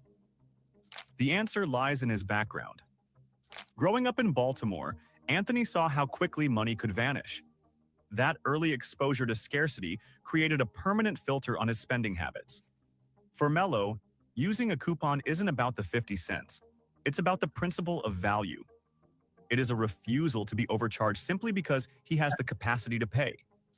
He advises younger players to count the pennies, searching for deals on hotels and essentials even when they don't have to. But don't mistake this for being cheap. It's about allocation. While he saves on groceries, he pours millions into Melo 7 Tech Partners, his venture capital firm that invests in digital media and consumer technology. Carmelo proves that true wealth is knowing when to spend big on equity and when to save small on eggs. He refuses to let the celebrity surcharge eat into his family's legacy. Number 4. You know, Tim Duncan. I've noticed a lot of people, once they get to a certain level of money that they make, they own a vineyard, or they either own a portion of it, or they invest in the vineyard or some sort of wine. I've noticed that. That's how the rich get and stay rich. Respect the hustle behind the dollar and use your money wisely. That's a fact. The Oldsmobile icon. Tim Duncan is the patron saint of boring wealth. In a league of peacocks. Listen, I can be 110% transparent with y'all. When I started learning this, because the last big purchase I made, big purchase that I made was the house, right? Was the house that I got now. No, I mean, it can end up being, it's gained a lot of equity, but I'll say my truck. I would say my truck was the biggest thing. But now, ever since that, I've made sure that I've refined some things around a little bit, started making money from the YouTube channel. Now I'm like, listen, we holding on to that truck for a long fucking time. I ain't studying no vehicle. I'm not studying none of that shit until I get to where I'm trying to get to. I focus on things I'm trying to focus on, and I get rid of certain things I need to get rid of. And then we're going to continue to keep building the assets until it's like, all right, now it's time to have a little fun and splurge a little bit. Right now, nah, we in the building phase. Duncan was a tortoise, slow, steady, and armored against nonsense. His 19-year career with the San Antonio Spurs brought him 5 NBA championships and over $240 million in salary earnings. Yet, if you saw him at a gas station in San Antonio, you would assume he was an IT manager on his way to a casual barbecue. IT manager.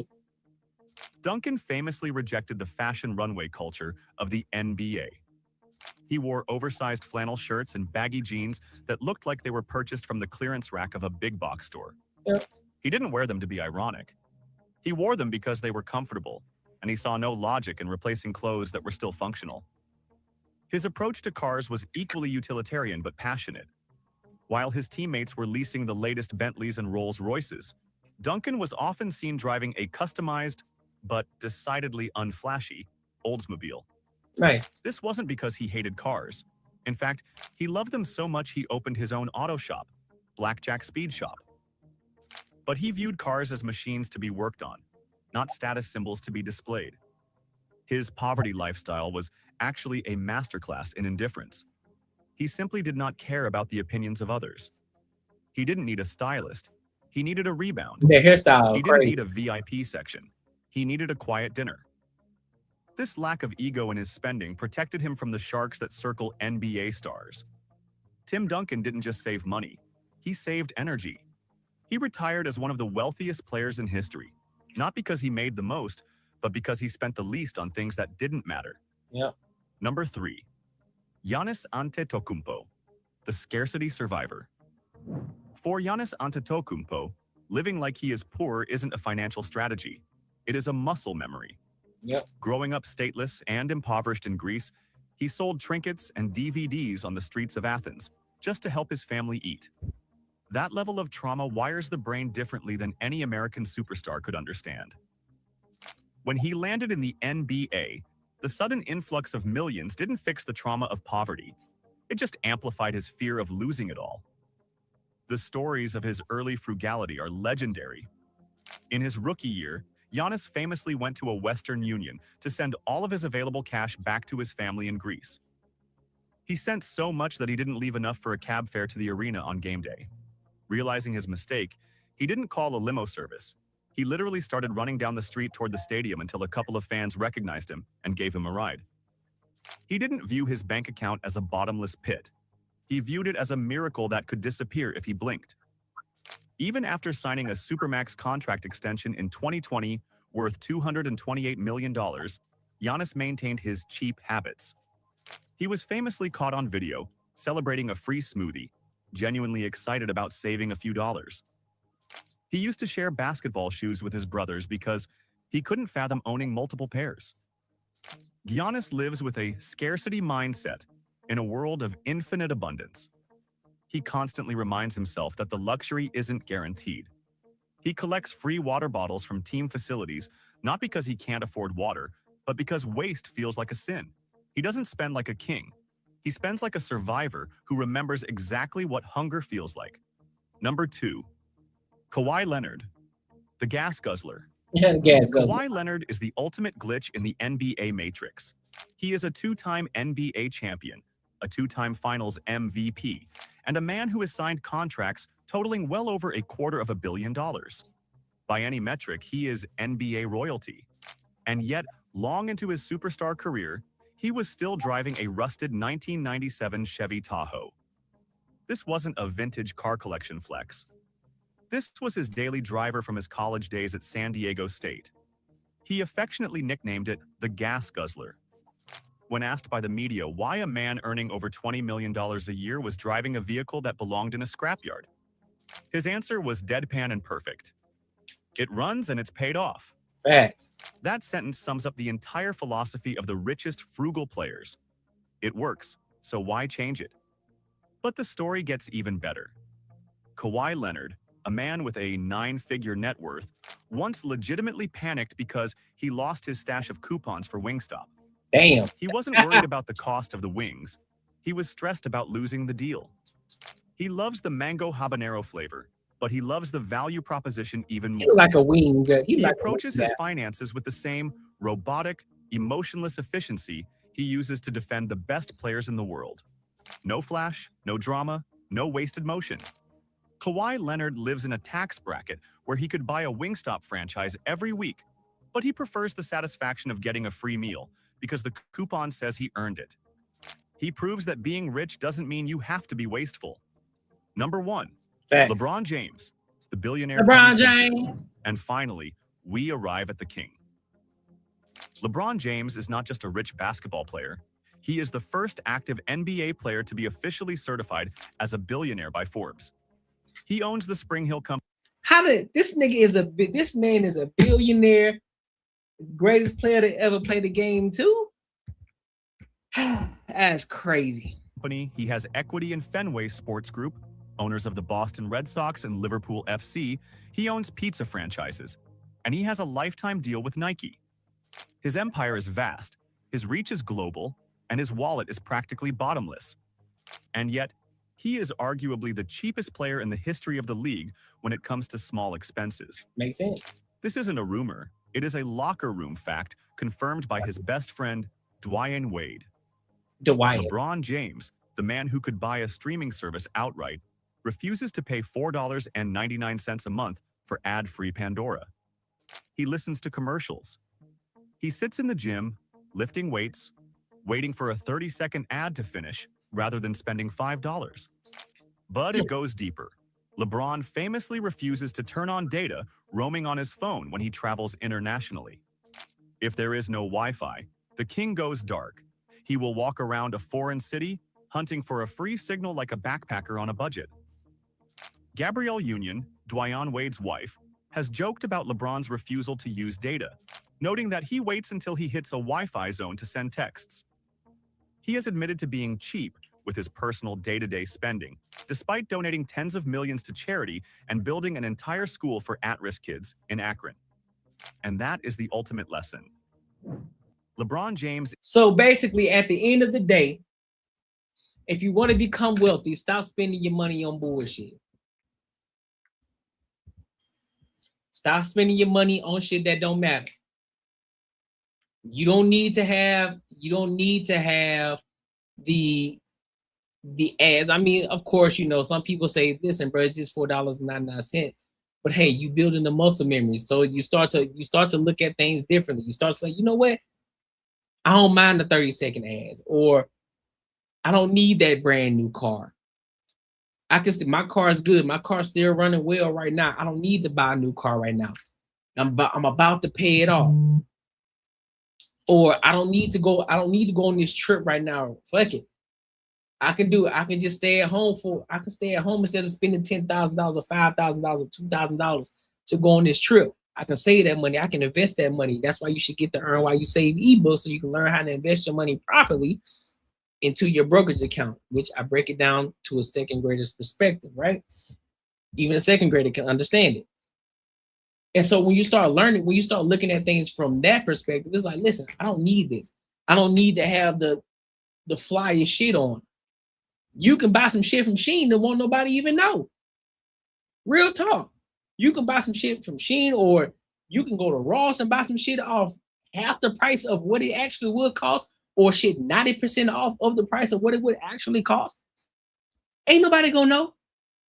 Real talk. Nobody's gonna know that you bought it from me. And nor do they care.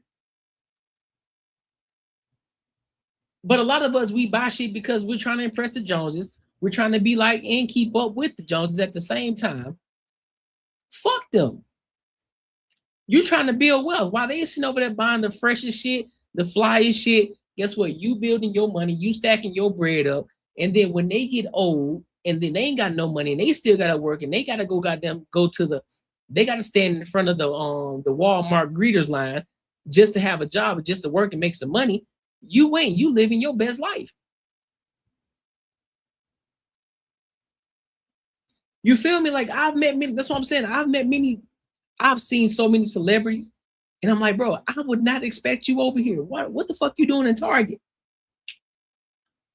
But because we're so used to people, oh man, we don't see normal people in the world like that. We don't see that. You know what I'm saying? We expect them to be over there in the Louis Vuittons, in the expensive places. Man, listen, they trying to keep their bread. Everything don't have to be lavish.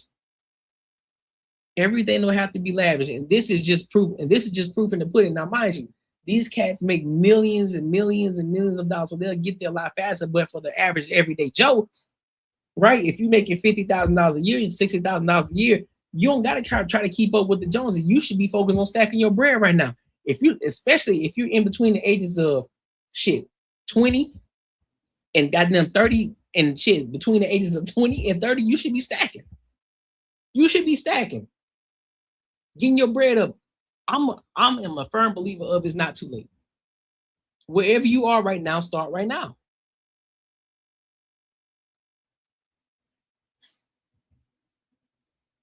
The best time to get started was yesterday, but the next best time is right now.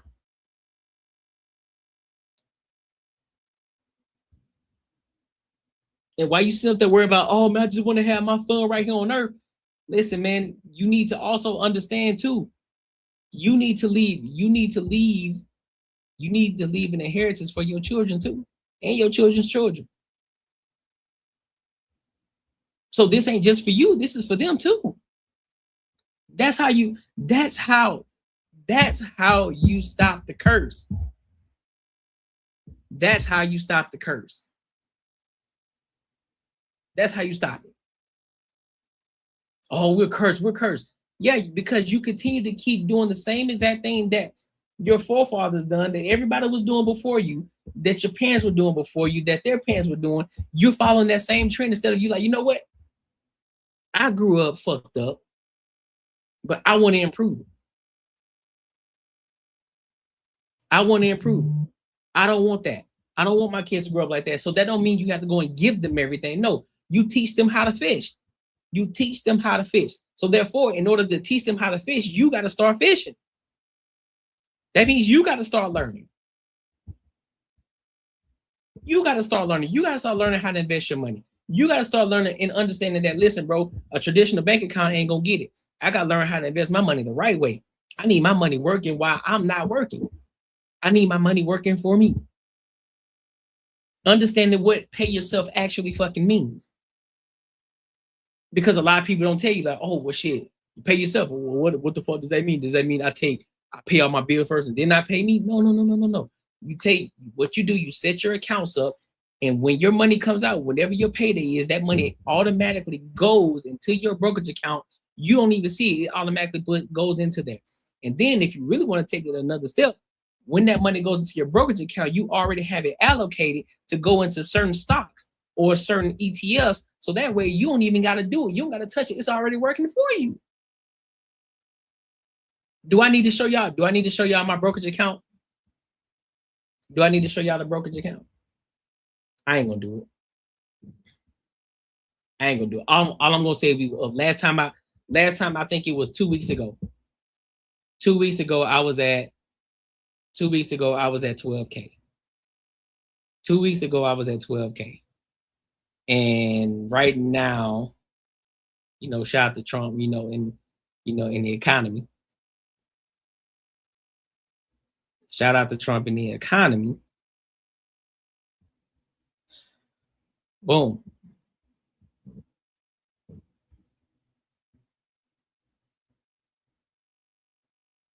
You see what I'm saying?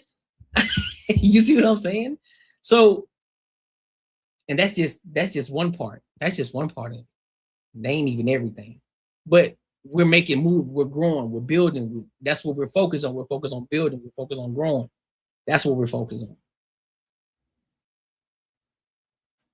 Most people don't even have $500 right now. Do y'all understand? I could take that $13,000 out right now and go buy something, but I'm not gonna do that. Hold on, y'all bear with me 1 second. I'll be right back. Give me a second.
Oh, yeah, 3 generations deep. And also, mind you, this is why we still paying off debt. So I'm still stacking the bread while we still paying off debt.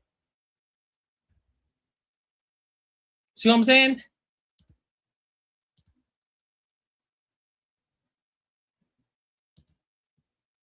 So yeah, bro.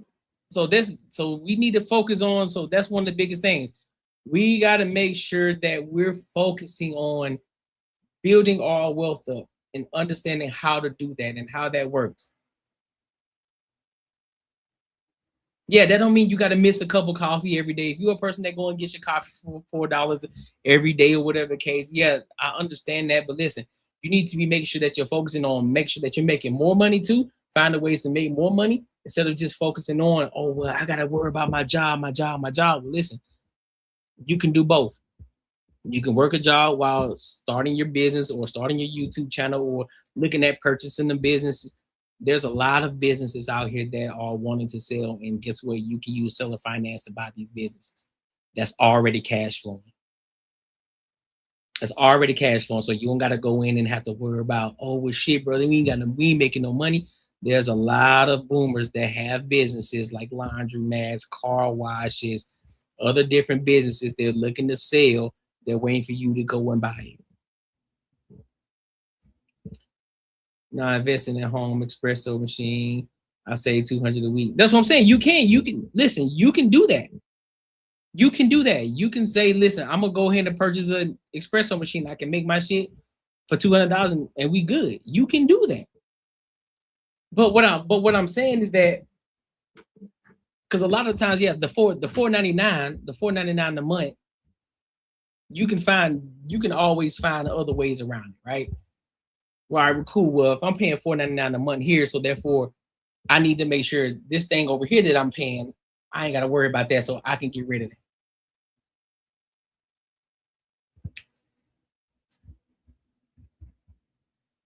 So instead of paying $4.99 for Pandora, because a lot of people they got multiple streams, they got multiple apps. A lot of people got Pandora and Spotify at the same time. Like, all right, bro, you got to get rid of one of them. You either want Spotify or you want Pandora. I bet. Let me get rid of Pandora.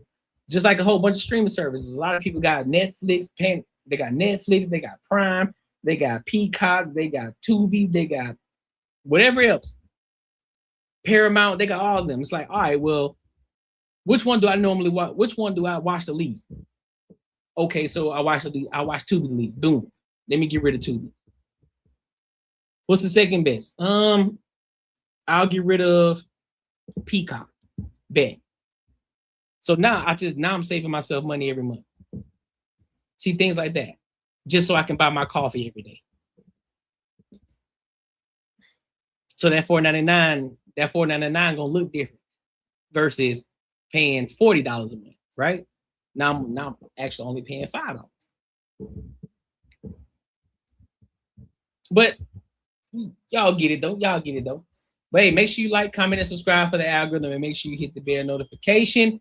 Make sure y'all support the channel too. Make sure you support the channel. If you're rocking with your boy, make sure you hit the super chats. Let's go to this last one. I think we got enough time for it. Let's talk about DJ Ham. Let's go with DJ Ham in the Black community and matriarchy. I thought this would be an interesting topic to talk about. Let me ask y'all a question before we get started. Do you think that the Black community is ran by the matriarchy? That's a question for everybody. Do you think the Black community in itself, Black community as a whole, is ran by the matriarchy? While y'all figure that out, while we answer for it, let's go ahead and get into it.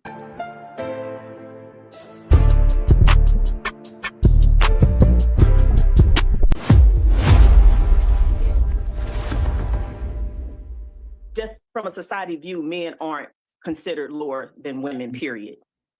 That's whether they're earning or not earning or whatever. Men are considered to be above women, period. They don't even have to be especially smart or especially successful. They don't have to be especially good looking, but they're considered to be superior to women, period. Okay. And if you put Black women versus Black men in like categories, let's say like leadership positions in corporate America, et cetera, do you think that Black men are more represented than Black women if we were to do like a ChatGPT search?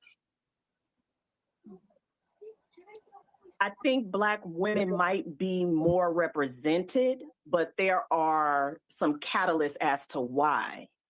right? I think that it's very much systematic and Black women are more represented in the educational system. They're not more represented when it comes to leadership. When it comes to leadership, they aren't. As a whole, as a collective, Black men and Black women, they are underrepresented by 4 to 6%. By 4 to 6% when it comes to leader being in leadership roles. Has a lot to do with the breakdown of our community, right? So kind of like what's already been sort of alluded to. Yeah.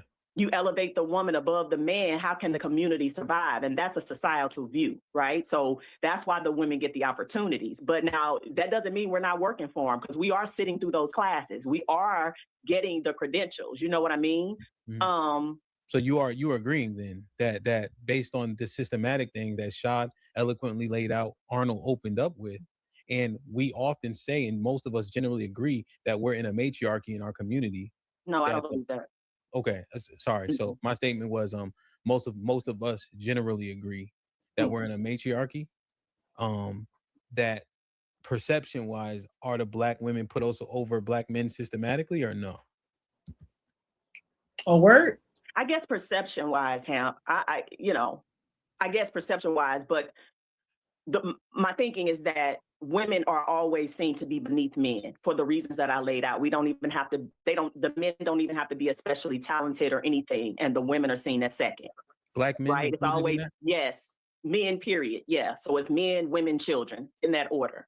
Okay. So you're saying Black men specifically don't have to be exceptional to succeed? They don't have to be exceptional to be seen above women. Above Black women? Yes. Even with the systematic things? Okay. Right. Saw it? You said no, why? Hey. So I feel like it's systematic as well. I also feel like hey, Saw, do me a favor. Tell me what you think. So I think that it is very much systematic. Okay. I also think and feel that it stems from just men always being in this hierarchy. Because when y'all said that we was in a matriarchy, I was kind of confused. Because men still heavily dominate the government and women's rights. When I think about a patriarchy, you said what? White men, Black people, and the Black We're community. talking about Black. We're talking about in our community. So in our community, I still think there's a hierarchy. Men has always ruled, and I think honestly because for Black people specifically. Yes, for Black people. Like it may be hard for y'all to get into those doors, but once y'all are in those doors, if it's a woman and a man, I feel like the man is going to get the hierarchy. And even with 2K point when he was talking about corporate America, you would see that corporate America is flooded with females. But when you look at the hierarchy as who is running these companies, these are men. We're saying Black. That's why that's what we said. That's what we. I understand. I said yes.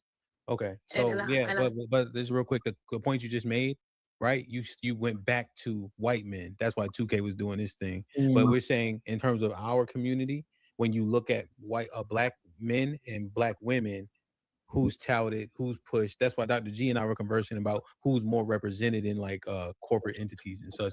And I think we came upon the agreement that it was Black women. I don't agree. So I feel like at the end of the day, even though the outcomes look unequal, it doesn't always mean it's unfair. So I'm just still confused as to where do y'all get. I'm just confused as to where did y'all get the concept that women were above y'all. So Shad, well, we're having a conversation. So what Arnold stated, and then Shad laid it out how women are less threatening, so they have closer proximity to white men specifically, and they also had an attraction in the whole 9 yards, right? And when you can separate those men from those women, especially when those men and women are in chains, what does that do to that entire societal structure? I still don't think that plays to it. So yes, we still have that closer proximity, but like when I look at it, when it comes to getting the job done, regardless of what it is, they're going to go to the man. especially when it comes to leadership or whatever. Yeah, I think here's what I see is the white men are here, right? You can feel the double minority sentiment that you guys continue to communicate by having a woman and a black woman. Boom. Now you got the token in place, and black and women aren't threatening to men, generally speaking, especially those men that actually benefit from the patriarchy. So why not put her there over another man that you have to actually contend with? You see, so it's what's the word? Strategic, essentially. Can I go? Oh, who turn is it? 2K. Okay. All right. So okay. I forgot. I'm looking for this woman name. All right, but fuck it. They go. So black women, black men, white men. All right, let's put the white man at the top of the hierarchy. Okay, for this example, the black woman gets to get the ear of the white man. With the ear of the white man, more power is granted. So in terms of physicality, the black man might be greater than y'all, but y'all got the ear of the muscle. And when things like that happen, you guys become what I like to call puppeteers. Okay? You guys get to do the white man's work for them, but on the screen. And in return, we'll give you a couple things too. Let's talk about it. The gay agenda. Black women push that shit over the hill. Feminism. Black women push that shit over the hill. The wage gap. Black woman push that shit over the hill. Now, let me show you the plight of when a black man wants something. Let's go to civil rights. Niggas had to die, get hosed by damn fire trucks, get ate by their nuts by dogs, even assassinated. So just by y'all being the white man's puppet, y'all get certain benefits from that. All while, and this is just by norm, because see, they know white women. They know for a fact if white women made more than them or was in these spaces, how the white women would treat them. So they won't let that happen. But we're going to put the black women, we're going to elevate them over the black man to kill two birds with one stone. We're going to kill the black man, and we get to keep the black woman at bay and have them do our dirty work for us. And so when it comes to just breaking it all down, y'all got the ear of the muscle. Y'all, in our community, it is a matriarchy. Because y'all have the ear of the muscle. And that's what I mean by it. That's how. Can I rebuttal? Can I get my turn? Okay. Yeah. First of all, the reason why I said no is this: Black women go to school. Black women get educated, so of course they will be overrepresented in certain places because Black men do not go to get education. Even though Black women are more educated than Black men still earn more than us, right? And they still have greater opportunity at success in this country. Why? Because this is a patriarchal country. Without going to school, the jobs that you can earn a lot of money in, all blue collar, hard-working, male-dominated fields that takes strength, male strength to actually get done. Electricians, HVAC, etc. Right? So within that, of course, the world is. I'm talking about hella Mississippi, right? So this idea that the system is the reason why Black women bust their ass. Black women go to school. Black women do what they need to do to earn the things that they have. Don't nobody like Black women. Don't nobody like Black women. Nobody's giving Black women nothing for free. And I think it's just very disheartening to way that y'all always think that somebody gave something to Black women as a Black women not busting their ass, studying, going to those schools and doing what they have to do to get in positions that they get in. But it's always this puppet this, puppet that. No, it's not. Black women are working their ass off to get in the positions that they get in it. They're going to keep on opening the doors, and I support that. That's why they're there. But well, you got to also understand too, though, because I hate this rhetoric of most educated, right? Oh, most educated. What are these? What, matter of fact, instead of me just going off the whim, instead of me shooting from the hip,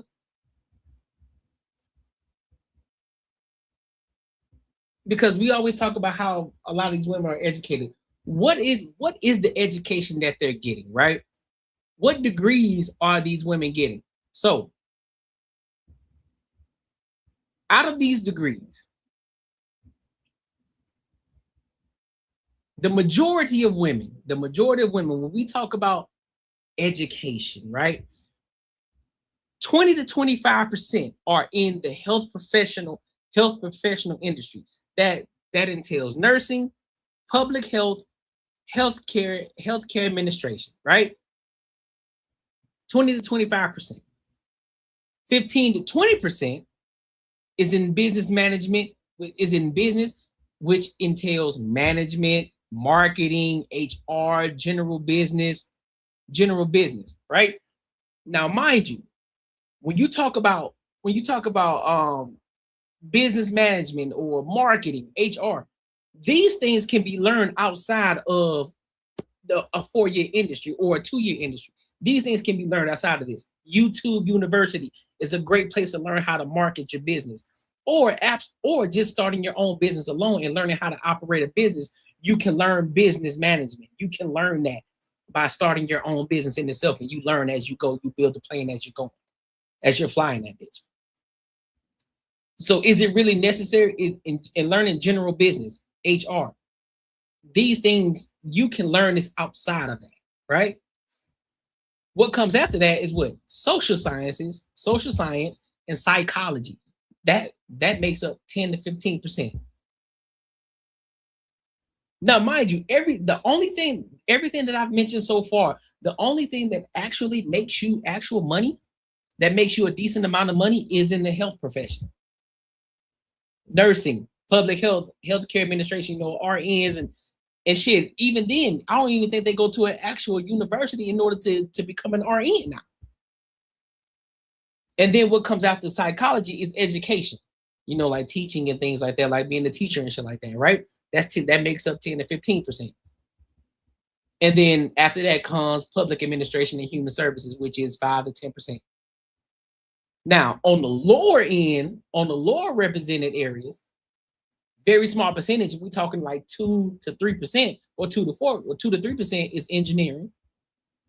And then computer science falls under that, which is 2 to 4%. And then physical science, which is physics, chemistry, is a very small number, which is not even, it's an insignificant number of women that actually goes into physical sciences like physics, chemistry, and things like that. And then skilled trades, almost negligible in degree stats. But here's the thing. In skilled trades, that's where the men dwell. Which then, if you want to talk about education, that puts them at the top, because most men go into trades. So when you have that off balance, it's like, okay, well, women are actually more educated. Are they though? Are they?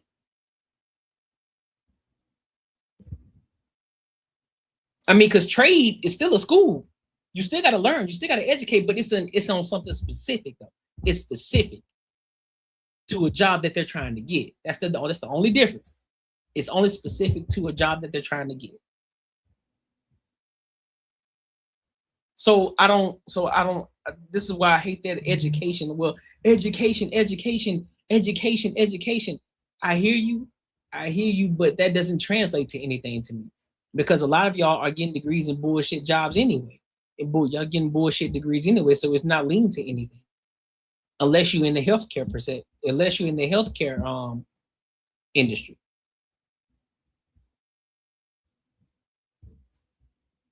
So yeah, you're working your ass off, but for what? You could have been working your ass off getting into STEM. You could have been working your ass off by getting the trade. But that ain't what you want to do though.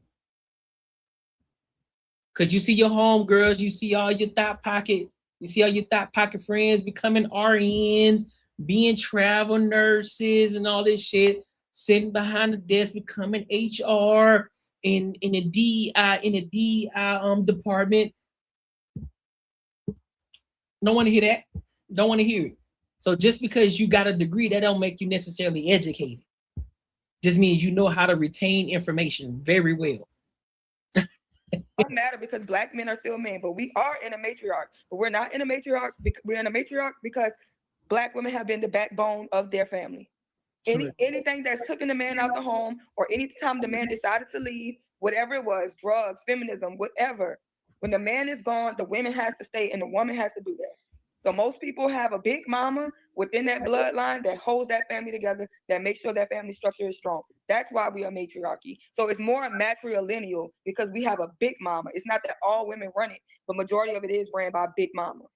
Sharia, if well, the reason it was ran by Big Mama, because guess what? Guess what? Pawpaw was out there either working or Pawpaw had already passed. So that's why it was only Big Mama. That's why it was always only Big Mama. Then 9 times out of 10, they still, even having Big Mama, that's why you still have fucked up situations. Go and look at Soul Food again. Go and look at Soul Food again. That shit was toxic, bro. As you get older, you go back and look at it like, hey man, that shit was toxic as fuck. Everything was toxic. That house wasn't together. The only time they so-called were together is when they was at the table eating food.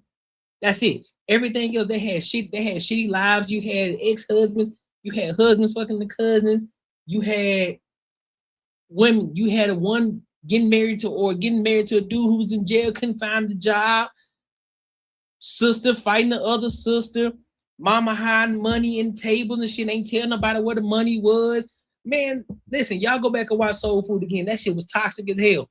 Big Mama wasn't doing, Big Mama ain't keep shit together. Okay, you might be right that nobody like black women, but this is not a likable position. If that position was so important, do you know who they would put right there if it wasn't detrimental to their community? White women. White women. That's who the positions that y'all got right now. They would give them to white women if they were so illustrious. They are giving y'all these positions to keep black men down. And white then women are in those positions more than us. Okay. And the reason why black men make more in these fields is because we work harder, we work longer. You guys do bust our ass, but for 40 hours. I know black men who easily do 60-hour weeks. Yep. So yes, we make more because we work harder, or we might do something where we get to set the price. Yep. Okay. I just have a question. Can we define flat out patriarchy and matriarchy? Because I think that we are feeling like just because women are now getting treatment or have access to certain rooms or certain services or whatever, that we are in a patriarchy. Like, We're in a patriarchy. I mixed it up. I matriarchy. Because the leader of the black community is the white man. That's who holds the power of the black community. That's the uncomfortable conversation that people don't ever want to admit. The power is always going to lead back to the person who holds true power. Like I said, even but my whole point was saying, but patriarchy doesn't even mean that females are at the top, like, or it's controlling. Yeah, so that's why I wanted the definition. We can break it all the way down. So that's what Sherelle said is actually 2K's point. So if white men are indeed in charge of the black community, it's a pseudo matriarchy, right? So it'll be angled as though women are in charge, running the houses, the family, the households, right? And white men intentionally give them leverage so that the black men don't rise to the top. That's what 2K saying. Because they'll empower their own women if that was the case. Do you think white women just sitting back and like, dang, why this black woman got that position? They ain't saying nothing about it because that ain't never how it's gonna be over there. But we're more educated than them too. Yeah, I don't disagree with the pseudo patriarchy point. I think y'all kids be dumb as hell. Cause why y'all be saying educated? If you was educated, your kids would know something. You got a degree. That's not education. That you just got a great way of obtaining shit that they taught you. That's the point. That's what I'm saying. So that's the same point that I was making. That's why we got to stop using this. Oh, we're the most educated. No, you're not. No, you're not. No, you're not. I think Asian women sit at the top of education. So y'all aren't even leading in that. So what are you talking about? No, just because you obtain a degree, that don't necessarily mean that you're educated. I know a lot of men who've never been to college before, and they're extremely educated. Oh, might I add? Matter of fact, let me see something before let me make sure. Before I even say this.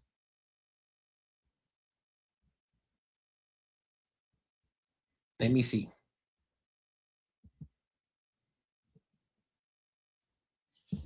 See something real quick.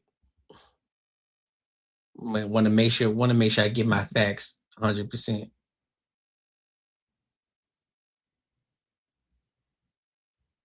Okay. So what I was saying that it doesn't actually make you, it does not make you educated just because you got a degree. I know people who've never got a degree before and they're extremely educated.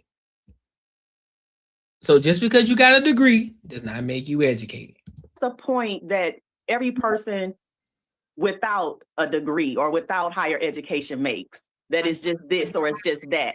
It just doesn't make any sense. That's a standard that's set. Black women are jumping that standard by mounds, and then we want to come back and say it don't mean anything. I got a degree. It don't mean nothing. I do your degree don't mean nothing, 2K. Okay. Shaw, what's up, man? Oh, I was about to answer that. Yeah. Nah. That's 2K was on point with that. No, it don't mean nothing because even then, when you get your degree, a lot of people aren't even working in the field that they got their degree in. A lot of people aren't even working in the field that they got their degree in the first place.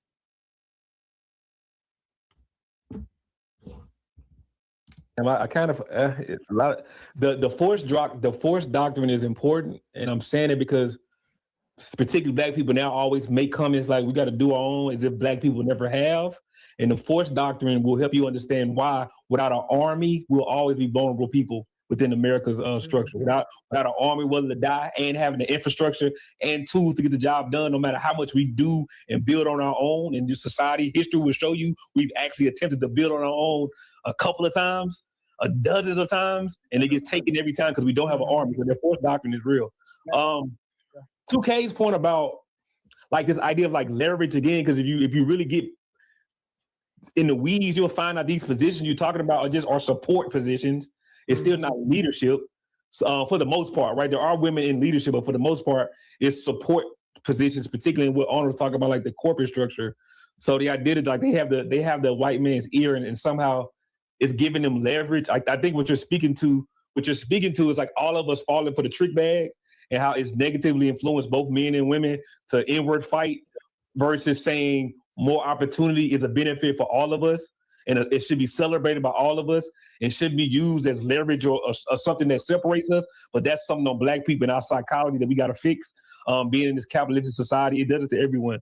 Damn, I wanted to say something about your other point about the babies being dumb and saying y'all. It's just interesting again as men, we keep separating ourselves from the problem about our babies being dumb as if it's not our responsibility to make sure our kids are informed and educated. It doesn't make men seem more powerful when we say stuff like that. It's us admitting that we actually aren't involved in the education of our children, which is a problem. I understand maybe historically or traditionally that job was done for women, but women are in the workforce. So hearing men, particularly now, keep kind of championing y'all kids are dumb, is if it's not our kids, just kind of silly at this point, bro. I want to 2K, just remember your retort. I want to add a similar point to the conversation, then you got the floor. Another thing like that, shot that I was thinking about, I've thought about it before, and Mr. Fantastic and I had talked about it, and it was kind of said today, but the Black women's mortality rate during like birth and etc., right? It's like, well, y'all too fat. But if they dying, those women are at the very least attached to Black men. Right. So at what point are these problems we problems or her problem? Go ahead, 2K, right. And then Krishana, I know you wanted to say something, right? Yeah. All right, go ahead, 2K, to respond to what he said, then we get Krishana because she ain't said anything. I ain't gonna be long. I just wanted to say that I feel like that a lot of women, like, they sacrifice the kids. And that's why I say the kids are dumb, because you got all that education, but you using all that brain power for the white man and not your kids. Yes, it do. The knowledge is not even being passed down. You got people at the school teaching your kids when you could be teaching them shit, and I feel like y'all kind of sacrifice the kids, Krishana. So can I real quick to Krishana, that's this point, right? So okay, 2K, let's go with your point, right? But then Black men are only making what, $3,000 or $4,000 more than our women. So what are we doing so where we spending some of the time where our kids are not being educated. It's not like we were somewhere working, doing, you know what I mean? So what are we doing in the meantime while our kids are not being educated? We have to, I don't know if you have the answer right now, but we have to ask the question. It doesn't serve us at all. Now, the answer is because they in the workforce, guess who they taking away from? There you go. If the black women are in the workforce, who are they taking away from? Sean? Yeah. Technically, it would be the kids. Yeah. No. I'm talking about the economics. Because if we can hire black women and pay them lower than hiring a black man, who are they taking away from? Black men and black women don't even work the same jobs. And you won't black women do CNA jobs. Damn, man, I wish y'all would be more cognizant. Krishana is not gonna fight her way in. She's still getting accustomed to this shit. Go ahead, Krishana. Hey everybody. So there were a lot of really good things that were said. Yeah, so y'all bear with me. I'm gonna try to bring it in. I'm gonna touch on a few different things that I heard tonight. And then I'll define the stuff that you asked about, Sadia. But hold on, before Krishan, because I missed something. I hear what Shad is saying, Shad. I hear what Shad is saying, right? But at some point, we can't always implement ourselves because a lot of times, here's a problem that I have with this. You're taking away the responsibility of the woman. You're taking away the responsibility of the woman. There are more women that are single with a child than there are men that are single with a child. So by that lets you know that there are more women out here. There are less men out here busting all of these chicks open, and they're impregnating them. So we can't sit here and say that, well, it also falls on the we. It's not a we, it's a them. Because the men who are actually taking care of their responsibilities are taking care of their responsibilities as they should. So you can't put that on the we. You can't put that on the we. It's the ones who chose my body, my choice. They decided to have a child by this ain't shit nigga, and they knew that this nigga wasn't shit, and he already said he didn't want to be involved in that child's life, and he left. But she decided to lay down with him. At some point, we got to stop trying to absolve a lot of these women from their responsibilities. Because if that woman then decides to, if she raises a great man, if she raises a LeBron James, guess who gets all the praise? The woman gets all the praise. The mother gets the praise. Oh, you did everything that you had to do. You sacrificed your whole life. You deserve it. Every gets all the praise. But the moment that child is a failure, that child ends up in jail, that child ends up unalive, that child ends up on the pole, that child ends up in the gang, that child ends up flunking out of school, becoming homeless, not being a contributing member to society, all of a sudden is, oh, but where was the father though? No, we're not finna keep doing that, bro. We're not about to keep doing that. We're not about to keep doing that. If you're gonna praise the mom for when she does great with this child, we need to also hold her accountable for when she does a shitty job with the child. We're not, because we aren't gonna give the man any praise for it. We're not gonna say anything. We're not even gonna mention the father when the mother does great with the child. But then all of a sudden we want to bring the man up when the child has failed, when the child is not doing so great in the world. No, we're not doing that. Hold that same motherfucking energy through and through on both sides, not just on one side when shit is downhill.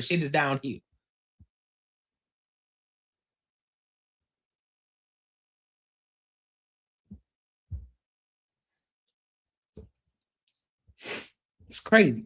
Someone said something about perception being seen as a reality, and even though perception may not necessarily be true, it can hold a lot of weight. That's one thing.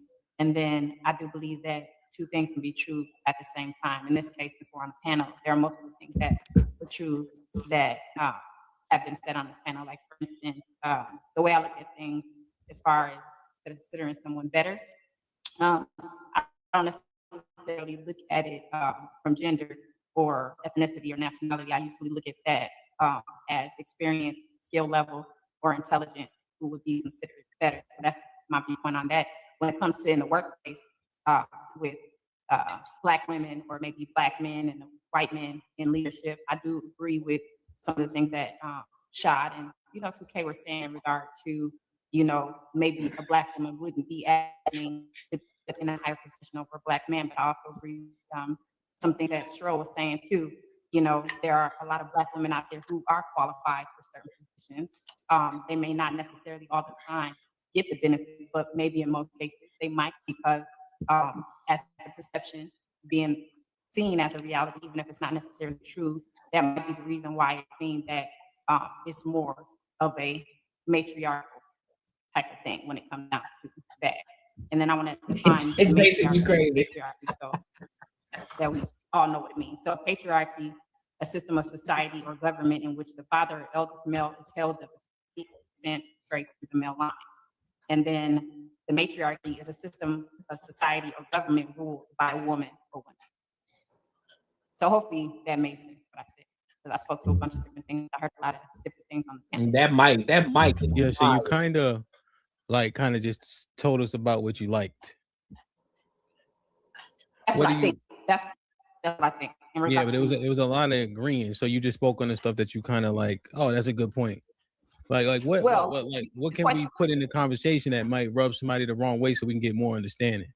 Right. So because Krishana, we don't really need the these people up here are professionals for the most part. These motherfuckers got self-esteem. They know it's called self, not we esteem. They don't need none of that shit. So we need to push this shit. You see what I mean? Well, this would be my push. So I heard a lot about or focusing on your gender or your ethnicity or nationality. I don't actually Mr. Premium himself. What's good with you, my guy, Rod? Being determined better has to do with their experience, their skill level, and their intelligence. I think that's what determines them in whatever field that they're pursuing. Boy, her connection is wild. Okay, so you're saying people's merit. Yeah. Oh, like the Martin Luther King content of the character shit? Yeah, or just actually having the actual skills, like your intelligence, your experience, your skill, not necessarily having to do with your gender or your, ethnicity or nationality. Has nothing to do with that. I think what determines what's being better is your experience. She talking from your intelligence in regard to whatever field you're pursuing. Talking from the prison. So you think the Asians are just better and the white men are just better? No, it depends on whoever the person is going for it. So they could be Asian, they could be whatever they are. They could be Black, they could be white. That's with your intelligence, your experience, and your skill level in that field. Except for when you go up, the further you go up, Black people start to disappear. So you just saying that they're just better than us? The further up you go, Black people start to disappear. No, I don't think that that's necessarily meaning that they're better. What does it mean? I do believe in some cases that there might not be an opportunity presented to them. Okay, so it's not that they're better, it's just that they had an opportunity. In some cases, yes. What do you think about majority or minority? Not all cases though, because there are cases where we do got the opportunity. And in today's society, we got more than great opportunity to do with the things that we need to do. A lot of people just aren't doing it. So at some point, we can't just continue to keep looking at what opportunities we don't have. We got to look at more so of, okay, are we taking advantage of the opportunities that has been given to us? Cases. You think like the majority or minority of cases that, how did they get there? Why are they there? It might be more a majority where they don't have the opportunity. Why? But the why is important, because if skin color didn't matter, then it wouldn't be as prevalent. So where does nepotism lie? Well, I'm not saying that skin color doesn't matter. I told you what I believe, what makes a person better. So skin color will have a play in it in some cases, yes. So if you're asking me the majority, yes, I do believe that your skin color can have an effect. The majority as to how high up you go. I do believe that, yes, maybe, and I'm not really trying to go there with the race thing, but I will, yes, I do believe that there's a possibility that white women might feel more comfortable with Black women being in a higher position versus hiring a Black man to be in a certain position. Yes. Why you weaken your statement with might? Like what you think? You think that they do see it that way? I don't know the number statistics. I don't actually have the facts on that, so I don't want to miss. in my mind. Okay, yeah, I think that is emphatically true. You know, see, everybody, when you're dealing with other men, eventually everybody want to be the man. So basically, nepotism is when, let's say I have a kid. It's basically what LeBron James did with Bronny James, right? They're basically saying because of my name and who I am as, you know, as this star athlete or as this ultimate athlete, I'm able to open doors for you just based off of my name, just based off of who I am. That's basically what it is. Right? So eventually something got to give. Mm-hmm. Men understand that. Oftentimes women do, contrary to popular belief, follow the instructions once they are comfortable in that space well and consistently. That's why you see the women up at the jail for 10 years. And she knows she can't go on Thursday because the other girl go on Thursday. She got to go on Saturday. So, okay. Now, good job. I had to push it a little bit just to see. That's good. I can take it. No, you did good. Perfect. You did good. You did good. I like it. I mean, so I get it. You know, I get it. But at some point, we gotta stop. We gotta stop looking and blaming everybody else, bro. And we put it like this. I'm gonna make this very clear. We aren't high enough. We aren't high enough to be worrying about what white person is holding us back, because we got to get to the fucking starting line first in order to get to that place where we can start growing and leveling the fuck up. We can't worry about them people that's way up at the fucking top. They ain't studying shit that we got going on out here. They aren't studying anything that we got going on down here. So we need to focus on getting ourselves up to that point, and then we can start having a conversation. Because what I don't hear is the motherfuckers who are at the top already that are black, they aren't having these conversations. They aren't having these conversations. They aren't talking about what white men are holding them back or the Asian men. They aren't having these conversations. What they're doing, they are leveraging, they're building relationships, they're connecting, they're networking, they're investing in businesses together, because it's all about the money at the end of the day. At some point, we got to stop worrying about the race aspect of it and start worrying about the class. It's like, fuck the race part. Listen, I'm trying to get to this class. This is the class that I'm trying to be in. And now you just got to focus on how to get to that class. Fuck the race shit. That shit is long gone. That shit is dead, bro. Cool, yeah, there's still some racist people out there. There's still some white people who don't care about black people who don't care about white people, so on and so forth. Fuck all that. But this ain't what this is. This is about class. This is a class war, not a race war. And we continue to keep having these conversations about what the white man is doing, what the white man, all this extra shit. Now, fuck all that. Class war. What we doing?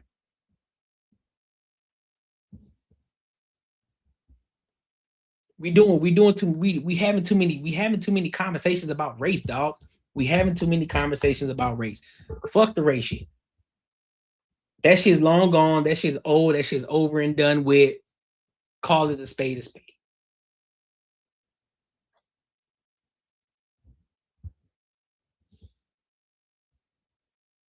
So, but hey, make sure you like, comment, and subscribe for the algorithm, and make sure you hit the bell notification. Listen, man, tonight was dope. Tonight was fire. We got it in like we were supposed to get it in. We got it in. Make sure you are here. Make sure you are here Saturday at 3:05. Don't be late, y'all. 3:05 p.m. on Saturday. I'll be solo. Oh, also, I forgot. We didn't have our show Tuesday with the Banner and Barter show. So the panel, our Banner and Barter show, we will be having it Friday at 7:05 p.m. 7:05 p.m., y'all. So make sure you're here Friday, 7:05 p.m. with the crew. Me, J Ben, Macaroni Tony, Marcus Courtney. We're gonna have Mimi on this bitch. We're gonna have Carmen on this bitch. And we might have one more person on here too. So make sure y'all are here Friday. Come kick it with us. Come show your love and come rock out with us. All right. So until next time, my good people, I will holla.